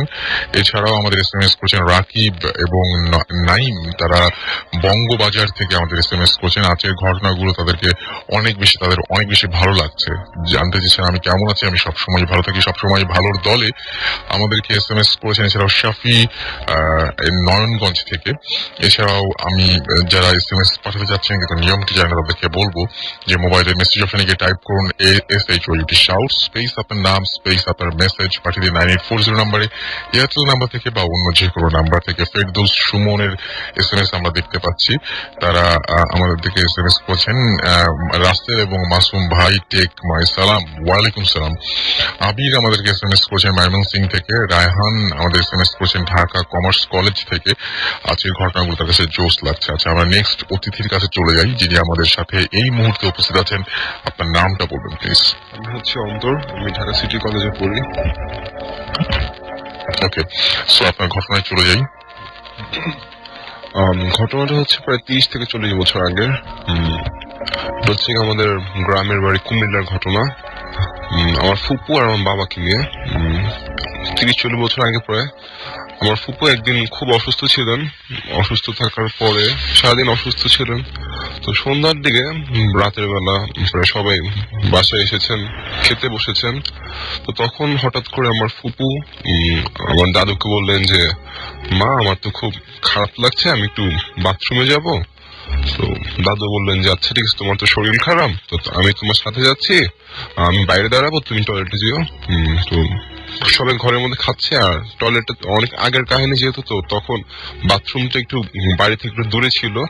তো আমার দাদু হারিকেন নিয়ে আমার ফুপুর সাথে গিয়েছেন, যার পর আমার ফুপু ভিতরে গিয়েছেন, আমার দাদু বাইরে বসে আছেন। তো অনেকক্ষণ হয়ে গেছে আর আমার ফুপু আসছেন না বাথরুমের ভিতর থেকে। দাদু দরজা নক করছেন, উনি খুলে না দরজার, কোনো সারা শব্দও নেই। তো এরকম করতে করতে অনেক সময় যাওয়ার পর তারপর হঠাৎ দরজা ভেঙে তারপর ভিতরে দেখলো যে ভিতরে আমার ফুপু নেই। এলাকার মধ্যে তোলপাড় শুরু হয়ে গেছে যে উনি কোথায়, আমার ফুপু নেই। আমি সবাই খুঁজছে ওনাকে। দরজাটা ভেতর থেকে, বাথরুমের দরজাটা ভেতর থেকে বন্ধ ছিল? হ্যাঁ, ভিতরটাই বন্ধ ছিল, বাট ভিতরে আর কেউ নাই। এবং বাথরুমের উপর নিশ্চয়ই ছাদ ছিল নাকি? ছাদ ছিল। ওকে, ফাইন। ছাদ ছিল, ভিতরে কেউ নাই এখন। তারপর আমি সবাই খুঁজছে ওনাকে। এখন পাশের বাড়ি, এখানে খোঁজার সময় পাশের বাড়ি একজন বললো যে আমার দাদি ওনাকে জিজ্ঞেস করেছেন যে আমার ফুপুকে উনি দেখেছেন নাকি। উনি বললেন যে হ্যাঁ, উনি আমার ফুপুকে দেখেছেন। আমার ফুপু ওনাকে বলেছেন যে উনি আমার আব্বুকে খুঁজতে বাইরে যাচ্ছেন, যে আমার আব্বু দুপুরবেলা থেকে বাড়িতে আসেননি। কিন্তু আমার আব্বু তখন বাড়ির ভিতরে সবার সাথে ভাত খাচ্ছিলেন রাত্রেবেলা। তারপর অনেকক্ষণ হয়ে গেছে, ফুপুকে পাচ্ছেন না। একসময় খুঁজতে খুঁজতে আমাদের বাড়ির পিছনে এসে জবা ফুলের একটা গাছ ছিল, এসে দেখেন যে ওখানে ফুপু দাঁড়িয়ে আছে। দূর থেকে ওনাকে ডাকতেছে মানুষজন, কিন্তু উনি কোনো জবাব দিচ্ছে না। তো ওনাকে এসে হঠাৎ করে ডাকতেছে, উত্তর দিচ্ছে না। পরে ওনাকে হঠাৎ করে টাচ করার পর উনি অজ্ঞান হয়ে যায়। পরে তো ওনাকে ধরে ঘরের ভিতরে নিয়ে আসা হয়। ঘরের ভিতরে নিয়ে আসার পর তারপর ওনার অনেকক্ষণ পরে সেন্স আসে। সেন্স আসার পর ওনাকে বলা হয় যে উনি বাথরুমে গিয়েছেন। বাথরুমে যাওয়ার পর উনি হঠাৎ করে কি জানি কালো দেখলেন, দেখার পর ওনার আর কোনো সেন্স ছিল না। তারপর একটু উনি জানেন না। আর যেটা হচ্ছে যে ওনার তখন শরীর অনেক খারাপ ছিল, অনেক জ্বরও ছিল। তারপর উনি অনেকদিন অসুস্থ ছিলেন। পরে একদিন হুজুরকে আনা হলো, একজন বিরাট বড় হুজুর আসলেন। হুজুর আনার পর ওনাকে বললেন যে আমাদের বাড়ির ভিতরে কেউ তাবিজ করেছেন আর ওনাকে জিনে ধরেছেন। আচ্ছা, জিনে ধরেছেন। তো এখন হুজুর ওনাকে ঝাড়ফুঁক দিলেন। তারপর উনি আস্তে আস্তে সুস্থ হচ্ছেন। আর তারও কিছুদিন পরে গিয়ে হুজুর আমাদের বাড়ির পিছনের দিকে মাটি খুঁড়ে আবিষ্কার করলেন যে কেউ একজন তাবিজ করেছিল। তাবিজ তো ওখান থেকে বের করেছে, কে তাবিজ করেছে ওইটার পাওয়া যায়নি। আচ্ছা, এটা হচ্ছে এখন কি অবস্থা আপনার ফুপুর? এখন উনি সুস্থ স্বাভাবিক আছেন। ওকে, থ্যাংক ইউ। আমরা এর মাঝখানে দেখতে পাচ্ছি যে আমাদেরকে SMS করেছেন সাব্বির সিলেট কমার্স কলেজ থেকে, এবং তিনি বলছেন আমি আমার ভাই সাকিব দুজন মিলে ভূত FM শুনছি ভাইয়া, 6-7টা SMS দিলাম, প্লিজ প্লিজ প্লিজ পড়ুন। এছাড়াও আমাদেরকে SMS করেছেন দেখতে পাচ্ছি রায়হান বনশ্রী থেকে, এবং তিনি বলছেন যেটা আমার প্রথম SMS। নিশান আমাদের SMS করেছেন ময়মনসিংহ থেকে। এছাড়া আমাদেরকে SMS করেছেন শাহরিয়াজ, এবং আমাদেরকে SMS করেছেন মিম। অবুজ আমাদের SMS করেছেন পার্থ খুলনা থেকে, এবং তিনি বলছেন যে আমার কাছে ব্ল্যাক ম্যাজিকের অনেক রিচ একটা ইবুক কালেকশন আছে। আমরা একটু আগে দেখলাম যে একজন আমাদের পাঠিয়েছেন ঘটনা, সেই লিসনার বললেন যে না, এই সমস্ত নিয়ে প্র্যাকটিস করা একেবারেই ঠিক না। আমাদেরকে সিজার SMS করেছেন খুলনা থেকে। এছাড়াও আমাদের আমাদেরকে KH কানুন আমাদেরকে চাঁপাইনবাবগঞ্জ থেকে SMS করেছেন, তার খুব ভালো লাগছে সেটা জানিয়েছেন। বরিশাল থেকে আমাদের SMS করেছেন রাসেল ভাই, আজ ভয় ভয় লাগছে। ওকে, আমাদেরকে চাঁদনি SMS করেছেন জিগাতলা থেকে। তৌহিদ উত্তরা থেকে SMS করেছেন আমাদেরকে। ফয়সাল এবং রুমি SMS করেছেন, তারা জানিয়েছেন ভয় লাগছে। চট্টগ্রাম থেকে SMS করেছেন রকস্টার জিরান, আমাদের SMS করেছেন চট্টগ্রাম মুরাদপুর থেকে। তো আমরা নেক্সট আমাদের গেস্টের কাছে যাব এবং তার কাছ থেকে আমরা জানতে চাইবো যে তার কি ঘটনা জানা আছে। তিনি আমাদের ইমেল করেছিলেন এবং তার সাথে আমার কথা হয়েছে। বলুন আপনার নামটা এবং কোথা থেকে এসেছেন। হ্যালো লিসেনার্স, আমি সামির আনসারি। আমি বর্তমানে ইউলাভে MBA সেকেন্ড সেমিস্টার পড়ছি। আমি কাঠসালবাগান থেকে এসেছি। ওকে, আমার কাহিনীটা হচ্ছে আমার ফ্রেন্ড রোকসানা নামে এক ফ্রেন্ড আছে, ওর কাহিনী। ওদের ফ্যামিলিকে ছোটবেলা থেকেই অনেকে আমাদের বড় চাচি তাবিজ করতো। তো ওর বয়স যখন 2-3 বছর, তো ওর ফ্যামিলিতে তাবিজ করা হয়, তো ওর ভাইকে তাবিজ করা হয়। তো ভাই ছোটবেলায় অনেক অসুস্থ থাকে, তখন ভাইয়ের বয়স প্রায় 5-6 বছর। তো 5-6 মাস অসুস্থ থাকে, তখন ওরা আব্বা করে কি এটা হুজুর দেখায়। বুঝতে পারলো যে ভাইকে তাবিজ করা হয়েছে, তো হুজুর কাছে যায় পুরো ফ্যামিলি। হুজুর ঝাড়ফুঁক দিয়ে দেয় সবাইকে। তো ছোট বোনটাকে দেয় না, মানে আমার ফ্রেন্ডকে দেয় না। তো ওনার আব্বা বলে, ফ্রেন্ডের আব্বা বলে ওকে দিচ্ছেন না কেন? তো বলছে ওর ছোট মানুষ, ওর লাগবে না তাবিজ করা। তো এরকম হয়ে যাওয়ার পরে প্রায় ক্লাস 5-6 যখন আমার ফ্রেন্ড পড়ে, তখন দেখা যাচ্ছে কি ও প্রায় সময় রাতে খারাপ স্বপ্ন দেখতো। আচ্ছা, তো একটাতে সে স্বপ্ন দেখলো যে সে ওদের গ্রামের বাড়ি, রাস্তা দিয়ে অন্ধকার রাস্তায় সে হেঁটে যাচ্ছে। তো হঠাৎ করে তার পিছনে কোন একজন লোক তাকে ফলো করছে। লোকটা যাচ্ছে, পিছিয়ে তাকায় দেখলো লোকটা খুব কুৎসিত কালো ধরনের। তো সে তাড়াতাড়ি দৌড় দিয়ে সামনে একটা রিক্সা পেয়ে রিক্সায় উঠে গেল। তো রিক্সাতে যাওয়ার সময় সে পিছনে খেয়াল করলো যে লোকটা তবু আছে। তারপরে সে সামনে দেখলো তার বড় চাচি দাঁড়িয়ে আছে। তো সে তার চাচিকে কিছুটা সাহস পেল, তো চাচিকে সে রিক্সায় তুলে নিল। তো পিছিয়ে দেখলো আর লোকটা নাই। তারপর সে সামনে যাওয়ার পর চাচি বললো আমি নেমে যাচ্ছি, রিক্সাওয়ালাকে বলে আপনি ওকে বাসায় নিয়ে যান। আচ্ছা। তো এরপরে আমার ফ্রেন্ড বাসায় গেল। বাসায় গিয়ে যখন রিক্সাওয়ালাকে ভাড়া দিবে, তখন সে দেখলো যে সেই লোকটাই হচ্ছে রিক্সাওয়ালাটা। মানে সে এটা দেখি ভয় পেয়ে হঠাৎ করে ঘুম ভেঙে যায় রাত 2-3টার দিকে। তো সারা রাত সে ঘুমাতে পারে না। তো সকালবেলা উঠে আনফর্চুনেটলি দেখে যে সে তার চাচি এসে পড়েছে গ্রামের থেকে, অনেক খাবার দাবার নিয়ে আসছে তার জন্য, কিন্তু ওদের বাসায় কেউ জানতো না যে চাচি আসবেন। আচ্ছা। তো এটা দেখার পর ওরা জাস্ট নর্মালি যে যা খাবার খেলো। তো ওর চাচি শুধু ওকে খাওয়ার সাহায্য, তুমি খাও, তোমার জন্য এটা আনছি ওইটা আনছি, তো খাচ্ছে। তো এটা খাওয়ার পর প্রায় 2-3 দিন পর থেকে তার খুব শরীর অসুস্থ হয়ে যায়। ঠিক ওর ভাইয়ের মতো কাহিনী, 5-6 মাস অসুস্থ, কোনো সময় মানে কোনো রোগ পাচ্ছে না ডাক্তার। তারপর দেখা গেল কি ওর আব্বু আবার বলতেছে সামনে আবার দেখি, তাহলে ওকে আবার তাবিজ করলো নাকি।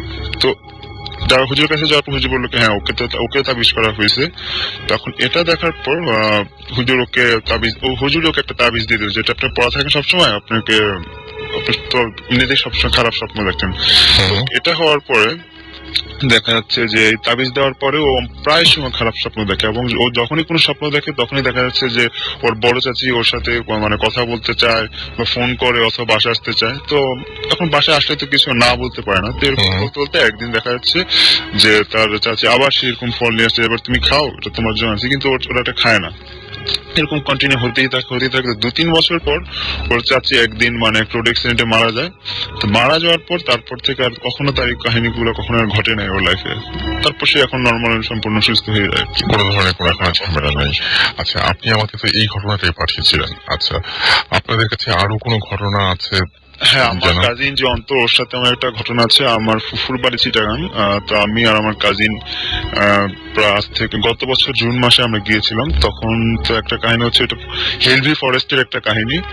তো স্টোরিটা হচ্ছে এরকম যে এখানে ফরেস্ট এলাকা হচ্ছে মানে আশেপাশে মানে বাড়িঘর খুব কম, যাও বাড়িঘর আছে তো অনেক গাছপালা মানে বেশি, দেখা যায় একটা গাছপালা প্রায় 10-15 তলার মতো, অনেক ঘন। তো একদিন আমি আমার কাজিন সন্ধ্যায়, কারেন্ট ছিল না তখন, তো প্রায় 2-3 ঘন্টা ধরে কারেন্ট নেই। তো আমরা দুজন মানে ঘুরতে বের হয়ে যাবো, ভালো লাগছিল না, ভাবলাম যে একটু হাঁটাচলা করি। তো আমরা ওইরকম ফরেস্টের ভিতরে হাঁটছিলাম। তো যেমন লোকজন সবাই আছে, আমরা আমরা একটু দূরে এসে পড়েছিলাম, হাঁটতে কিছুটা দূরে এসে পড়েছিলাম ফরেস্ট এলাকার মধ্যে। মানে দূরে দেখলো কি, মানে আমরা দেখলাম যে দূরে দেখতেছি একটা লোক দাঁড়ায় আছে। তো আমি আমার কাজিনকে বলছি চলো সামনে যাই, কোনো সমস্যা নাই, যেহেতু লোক যেখানে আছে। তো এখানে ঠিক হাঁটতে হাঁটতে সামনে দিয়ে লোকটা গাছ কাটতেছে। তো আমি আমার গাছ কাটছিল, কাজিনকে নিয়ে যাচ্ছিল। তখন কাজিনকে বলছি যে দেখো এই লোক রাত্রে হয়ে গেছে, গাছ কাটার টাইম পাচ্ছে না, এরকম একটা কমেন্ট করে লোককে নিয়ে। তো 2-3 হাত যাওয়ার পরে ও বলে হঠাৎ উঠলো, করে লোকটা আমাদের হ্যাঁ ডেকে উঠলো। ডেকে উঠলো যে বলতেছে যে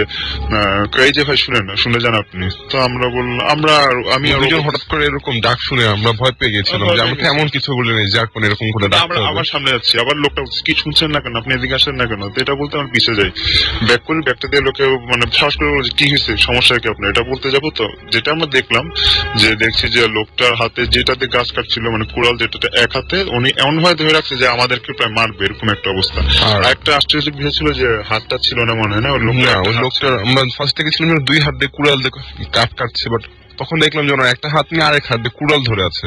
তো এটা দেখে আমরা খুবই ভয় পেয়ে যাই। খুবই ভয় পাওয়ার পর এখন হঠাৎ করে দেখলাম যে আমার মোবাইলের মধ্যে আমার মা ফোন দিল। দুইজনে আমরা প্রায় মোবাইলটার দিকে তাকালাম যে কি কে ফোন করলো এরকম একটা টাইম। মোবাইলের আলোটা দেখতে আমরা জাস্ট মোবাইলে তাকলাম, সামনে দেখলাম আর কিছু দেখলাম যে কিছুই নেই। ওরা হঠাৎ করে দেখলাম যে কয়েকটা কাক ডেকে উঠলো। তারপর আমরা প্রায় আমরা দৌড় দিয়ে পুরো মেন রাস্তায় এসে প্রায় কখনো আমরা এখানে যাই না, আর আমার ফুফুরা এখন এখানে থাকে না, সেখানে আর তেমন আমাদের যাওয়া হয় না আর কি। খুবই নিরবে এলাকা ছিল ওই জায়গাটা। ওকে, সো আমরা আরো একটা ঘটনা শুনলাম, আমাদের কাছে বেশ কিছু SMS এসছে। ঋতু খুলনা থেকে আমাদের SMS করেছেন এবং তিনি বলছেন যে আমার কোনো SMS পড়া হয় না কেন। একদমই ঠিক কথা নয়, আপনার SMS টি কিন্তু পড়া হচ্ছে। রামু আমাদের খুলনা থেকে SMS করেছেন, তিনি লিখেছেন যে এই প্রথমবারের মতো তিনি ভূত FM শুনছেন। তিনি লিখেছেন যে অসম, এন্ড তিনি বলছেন যে তিনি বিছানায় শুতে যেতে পারবেন কিনা আজকে, এটা নিয়ে তিনি বেশ ভয় আছেন। বাপ্পি মানিক আমাদেরকে গোপালগঞ্জ থেকে SMS করেছেন এবং তিনি বলছেন যে আমরা ভূত FM শুনছি, প্রথম SMS পড়লে খুশি হতাম, পড়ে ফেললাম। শাহরিয়ার, হাসান, শারমিন, মুমেন, হাবিবা, তারপরে স্বরূপ, সুমন, তারা কয়েকজন ফ্রেন্ড মিলে একসাথে ভূত FM শুনছেন। থ্যাংক ইউ সো মাচ এত রাত পর্যন্ত আমাদের সঙ্গে থাকার জন্য। এছাড়াও রাজীব আমাদের SMS করেছেন, রাব্বি আমাদের SMS করেছেন, রাব্বি, ইমন, আসিফ, আশিকুর ফ্রম যশোর এবং তার 4 বন্ধু একসাথে ভূত FM শুনছেন, এটা জানিয়েছেন। গ্লোরি, অনেকগুলো SMS দিলাম বাট তুমি SMS পড়ো না, একদমই ঠিক কথা না, আপনার SMS আমি পড়ে ফেলেছি। আমাকে SMS করছেন মনির এবং তিনি জিঞ্জিরা থেকে SMS করছেন আমাদেরকে। এছাড়াও আমাদেরকে SMS করেছেন রুবাইয়া নূর, তিনি আমাদেরকে SMS করেছেন। এছাড়াও SMS করেছেন প্রভা চট্টগ্রাম থেকে, আমাদেরকে মাহি SMS করেছেন। এছাড়া আমাদেরকে দুরন্ত রাজশাহী SMS করেছেন, রূপু ময়মনসিং থেকে SMS করেছেন। এছাড়াও ফয়সাল চট্টগ্রাম থেকে SMS করেছেন কাউসার এবং আমাদেরকে SMS করেছেন। এছাড়াও দেখতে পাচ্ছি যে রাসেল ভাই, আমি নাসির মোল্লা নরসিংদী থেকে SMS করেছেন তিনি আমাদেরকে। এছাড়াও আমাদেরকে SMS করছেন দেখতে পাচ্ছি আচ্ছা অপসরা চট্টগ্রাম থেকে এবং তিনি বলছেন যে আই লাভ ভূত স্টোরিজ এবং তারপরে ভৌতিক স্টোরিজ তিনি পছন্দ করেন, সেটাই বলছেন আর কি। এছাড়াও আমাদেরকে আবির মালিবাগ থেকে SMS করে লিখেছেন আবারও আমি I love Bhoot FM। Thank you so much এত রাত পর্যন্ত আমাদের সঙ্গে থাকার জন্য। আমাদের সাথে আরো একজন লিসনার আছেন, আপনার কোনো ঘটনা আছে এমনিতে? জি, আমার পার্সোনাল একটা ঘটনা আছে। পার্সোনাল ঘটনা খুব ছোট্ট করে আমাকে শুনি তাহলে ঘটনাটা। জি, আমার ঘটনা অ্যাকচুয়ালি আমার একটা কাজিন ছিল তীব্র, ওর সাথে একসাথে এই ঘটনাটা হয়। ও এই 2011-এ ইন্টারমিডিয়েট পরীক্ষাতে ছিল। তো ও ঢাকায়, ওর বাসা ছিল গাজীপুরে, ও ঢাকায় শিফট হয়ে একটা রুম নিয়ে ঢাকায় একটা হোস্টেলের মধ্যে থাকতো। তো একা থাকতো সেহেতু আমাকে আমার হেল্প চাইছে, আমি ওর সাথে শিফট হয়ে গেছিলাম 3 মাসের জন্য। আচ্ছা। তো রাতে নর্মালি ও পড়ালেখা করতো আর আমি বসে নেটে চ্যাটম্যাট সামথিং কিছু করতাম। তো এখানে হতো কি যে রুমের টেম্পারেচারটা একটু অনেক বেশি ছিল, মানে একটু গরম সিজন ছিল তো অনেক টেম্পারেচার ছিল, বাট হঠাৎ করে রুমের টেম্পারেচারটা অনেক কমে যেত। এই জিনিসটা আমি নোটিস করতে পারতাম না কখনোই। তো আমার কাজিনটা পড়তে হঠাৎ করে আমাকে বলতো যে দেখতো এই ধরনের কোনো কিছু পাচ্ছিস কিনা যে টেম্পারেচার কমে যাচ্ছে, তখন আমি জিনিসটা নোটিস করতাম অ্যাকচুয়ালি হ্যাঁ টেম্পারেচার অনেক কম। আবার টেম্পারেচার কম হওয়ার কিছুক্ষণ থাকতো, 5 থেকে 10 মিনিট যেটা থাকতো, এরপর হতো কি যে রুমের মধ্যে একটা স্মেল আসতো। স্মেলটা এতই জোর ছিল যেটা অ্যাকচুয়ালি কোনোভাবেই কোথাও পাবো কিনা আমি জানি না, এটাও আমি কখনো মানে নোটিস করতে পারতাম না। এটা আমার ওই কাজিনই নোটিস করতো, ও আমাকে যখন বলতো তখন আমি নোটিস করতাম সবকিছুই। আচ্ছা। আর মাঝখানে আমি এবার রুমে ছিলাম না, আমি কক্সবাজার গেছিলাম, তো ও একা ছিল রুমে অলমোস্ট 7 days। তো আমি যখন আসার ব্যাক করার পরে যেটা হয় আমি সেম ভাবেই নোটিস করতেছিলাম সবকিছু, বাট আমি এসে যাওয়ার পরিবর্তনটা দেখতেছিলাম যেটা যে ও যখন এই স্মেলটা বা টেম্পারেচারটা আপ ডাউন করতো তখন ওর ফেসটা অনেক স্মাইলি হয়ে যেত, মানে ও এটাকে উপভোগ করা শুরু করছে, বাট জিনিসটা কি ছিল জানি না। তো আচ্ছা ওর এমন করে 2 মাস চলতে চলতে লাস্ট যখন ওর পরীক্ষা শেষের পথে শেষই হয়ে গেছে তখন, তো লাস্ট একদিন আমরা প্ল্যানিং করলাম জাস্ট আমরা ট্রাই মারবো যে এটা অ্যাকচুয়ালি কি ফাইন্ড আউট করা যায় কিনা। তোমার সারা রাত জেগে আছি, কাহিনীটা অ্যাকচুয়ালি হতো রাত 1টা থেকে 2টার মধ্যে, মানে যেদিনই হোক না কেন 1টা থেকে 2টার মধ্যে কাহিনীটা হতো। তো আমরা ওই দিন ফাইন্ড আউট করার জন্য চেষ্টা করতেছি, তো আমরা জাস্ট জেগে আছি, হঠাৎ করে সেম কাহিনী হচ্ছে যে স্মেলটা চলে আসছে। তখন স্মেলটা মনে হচ্ছে যে রুমের বাইরে থেকে আসতেছে।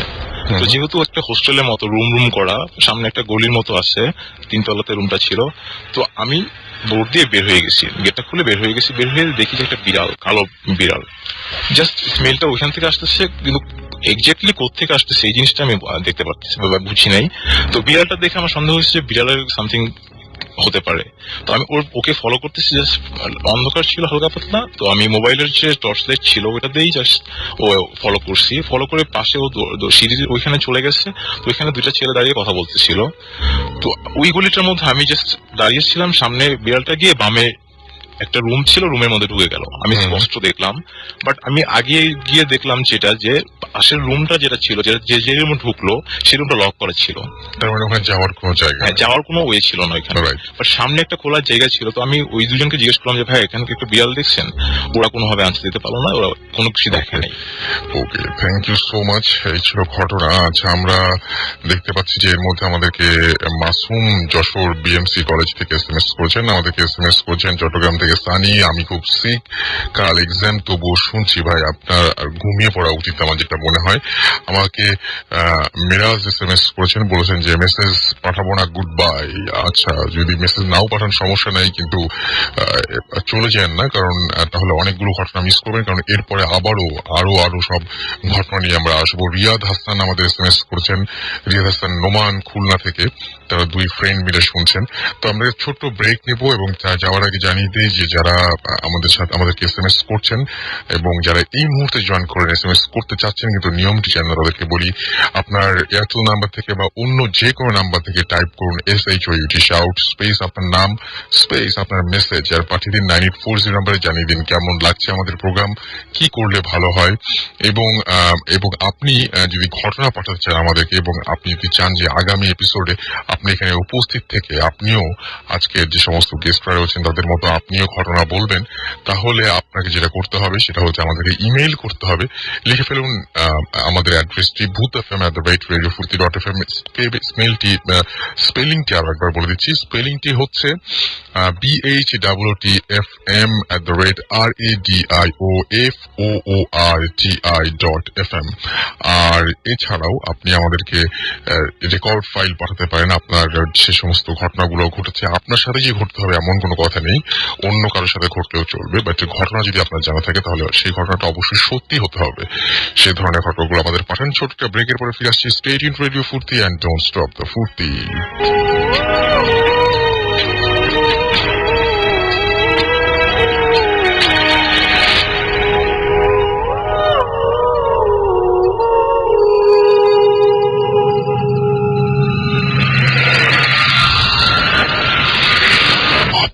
FM, haunted by Airtel.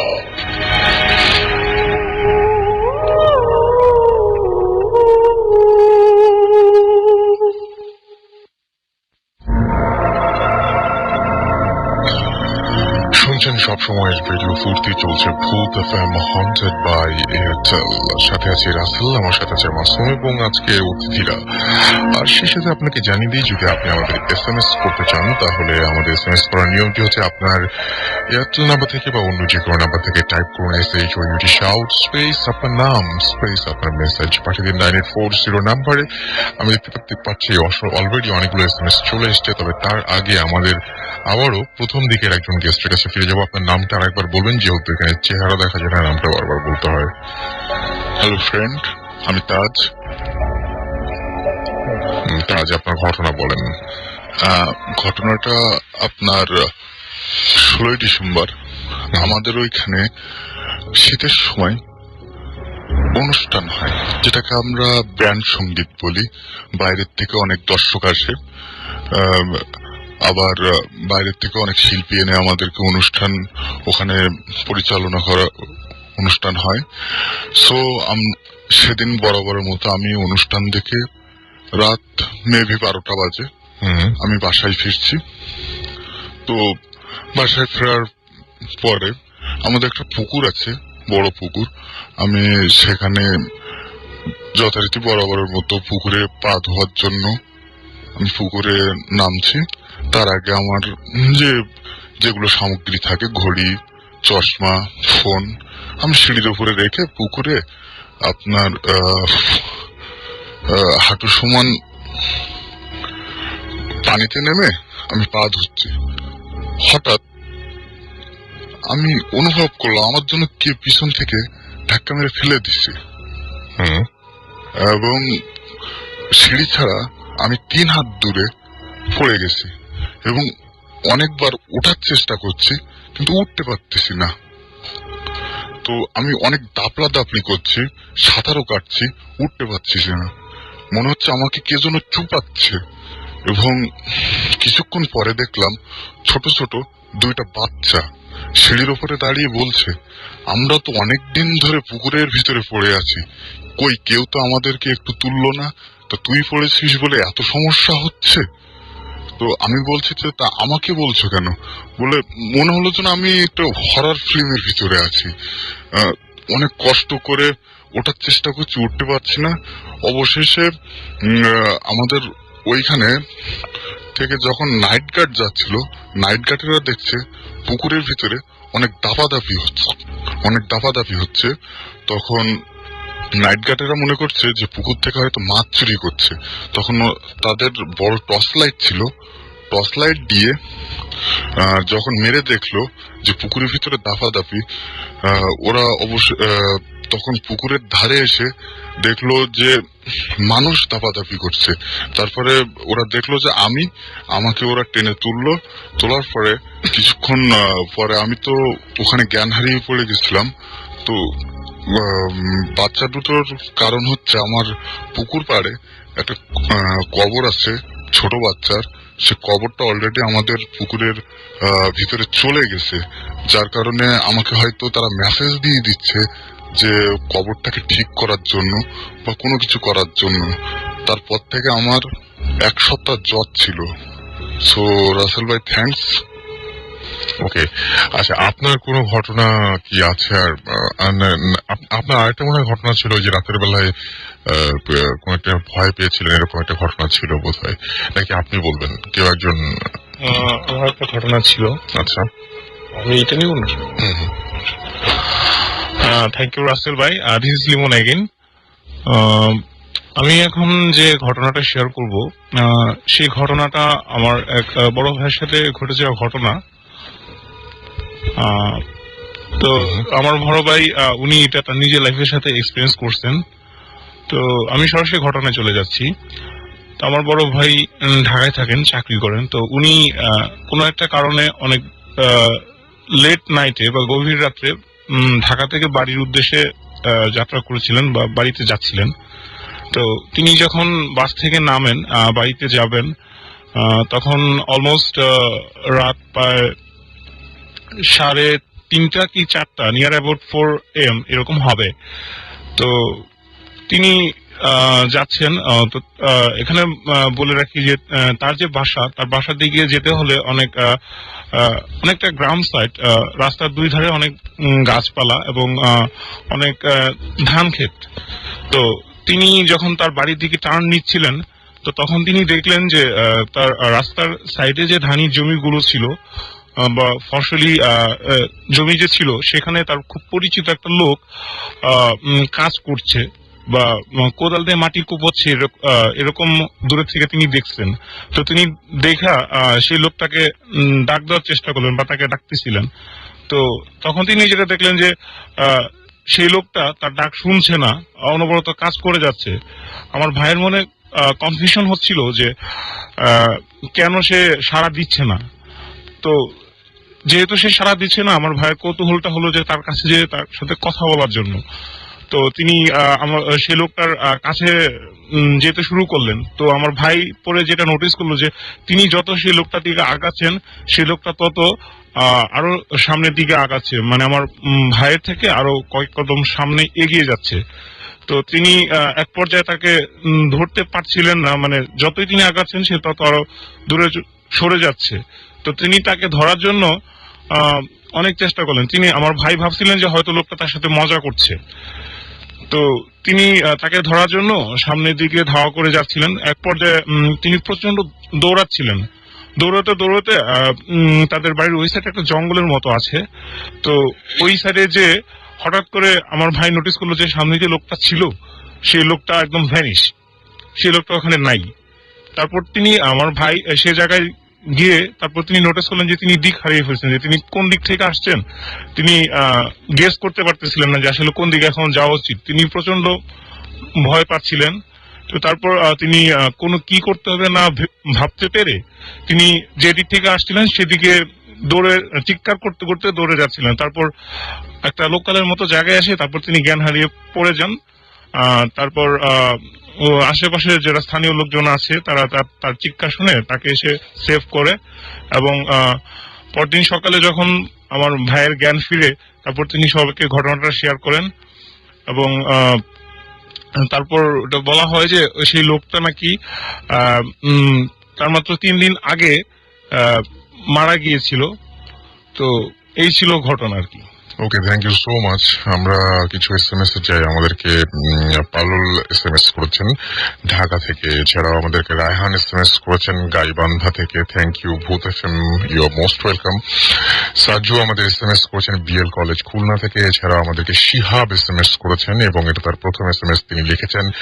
এছাড়া আমাদেরকে হৃদয় SMS করেছেন ফ্রম যশোর। এছাড়াও রফিক আমাদের SMS করেছেন। আলী হাসান নাখালপাড়া থেকে আমাদের SMS করেছেন। রুবেল আমাদের SMS করেছেন। আবির এবং ফরিদ মিরপুর 1 থেকে SMS করেছেন। এছাড়া আমাদেরকে ফামিদ SMS করেছেন আমাদেরকে মোতাহার। এছাড়াও রক্তিম আমাদেরকে কল্যাণপুর থেকে SMS করেছেন এবং তিনি বলছেন যে আজকে ভূত FM জমে গেছে। হৃদয় তুহিন মিরপুর 10 থেকে SMS করেছেন, লিখেছেন আমরা ভূত FM শুনছি। আচ্ছা, মুনা আমাদের SMS করেছেন বনশ্রী থেকে। এছাড়াও নূপুর আমাদের SMS করেছেন। Nupur, Jony, Ritu, Megha, Rini, Shampa, Liza from Eden College hostel থেকে। তারা সবাই একসাথে ভূত FM শুনছেন। থ্যাংক ইউ এত রাত পর্যন্ত আমাদের সঙ্গে থাকার জন্য। রাতুল হাসান আমাদের SMS করেছেন। এছাড়া SMS করেছেন আমাদেরকে দেখতে পাচ্ছি মোহাম্মদ টিপু, জহুরা, রবিন, খালেদ ফ্রম মহাখালী। তারা কাজ করছেন এবং ভূত FM শুনছেন একসাথে। রোমান ভাইয়া রোমান SMS করেছেন আমাদেরকে। এছাড়া সুমাইয়া এবং শাহরিয়ার আমাদের SMS করেছেন আমাদেরকে। সঞ্জয়, তপন, শ্যামল, তারা সবাই খুলনা থেকে SMS করেছেন। এছাড়া আমাদেরকে মনি 35 SMS করেছেন নন্দীপাড়া থেকে। এছাড়া আমাদেরকে SMS করেছেন মোহাম্মদ কাউসার, মোহাম্মদ রিপন মিরপুর 13 থেকে। এছাড়াও রাজু আমাদের SMS করেছেন আমাদেরকে হেলাল চট্টগ্রাম থেকে। আমাদেরকে SMS করেছেন অ্যালিয়ান ঘোস্ট মার্চ থেকে। তো আমরা আরো SMS আপনাদের যারা পাঠাতে চাচ্ছেন তাদেরকে বলতে চাচ্ছি যে আপনারা SMS পাঠাতে হলে নিয়মটি হচ্ছে মোবাইলের মেসেজ অপশনে গিয়ে টাইপ করুন SHOUT শাউট স্পেস আপনার নাম স্পেস আপনার মেসেজ, পাঠিয়ে দিন 9840 নাম্বারে, আপনার এয়ারটেল নাম্বার থেকে বা অন্য যে কোনো নাম্বার থেকে। আর যদি আপনারা আমাদের সাথে আপনাদের ইমেইল পাঠাতে চান বা অডিও ফাইল পাঠাতে চান তাহলে আপনাকে যেটা করতে হবে, আপনার ঘটনাটি সেটি আপনারই হোক বা অন্য যারই হোক না কেন সেটা রেকর্ড করতে হবে বা লিখতে হবে, লিখে পাঠিয়ে দিতে হবে boothfm@radiofurti.fm এই অ্যাড্রেসে। আমরা চলে আসছি আবার আপনাদের কাছে। আপনাদের দুজনের নামটা আরেকবার বলবেন। আমার নাম প্রীতি। আমি রুমন। আচ্ছা, তো আপনাদের এমনিতে মানে আপনার কি এটা কি আপনার শ্বশুর বাড়ির ঘটনা আপনি বলছেন, রাইট? তো শ্বশুর বাড়ির ঘটনা, আপনি তো শ্বশুর বাড়িতে ওঠার পরে এই ঘটনাগুলো জানতে পেরেছেন। আগে আমি জানতে চাচ্ছি আপনার কাছ থেকে যে আপনি একা ছোটবেলায় বা আপনাদের বাসার অন্য কেউ কি এই ধরনের ঘটনাগুলো ফেস করেছে, আপনার বাবা মা বা এরকম? না, মূলত ওই জায়গাটা ওর আম্মুর কাছ থেকে, যেটা ওর নানার কাছ থেকে শুনছি যে আমাদের ওই বাসাটা হন্টেড ছিল, বাট ফ্ল্যাট হওয়ার পরে তো মিলাদ হওয়ার পরে আমরা উঠছি। তো আব্বু, আম্মু, আমি, আমার ছোট বোন, আমাদের মধ্যে কেউ এরকম এক্সপিরিয়েন্স কখনো শেয়ার করিনি।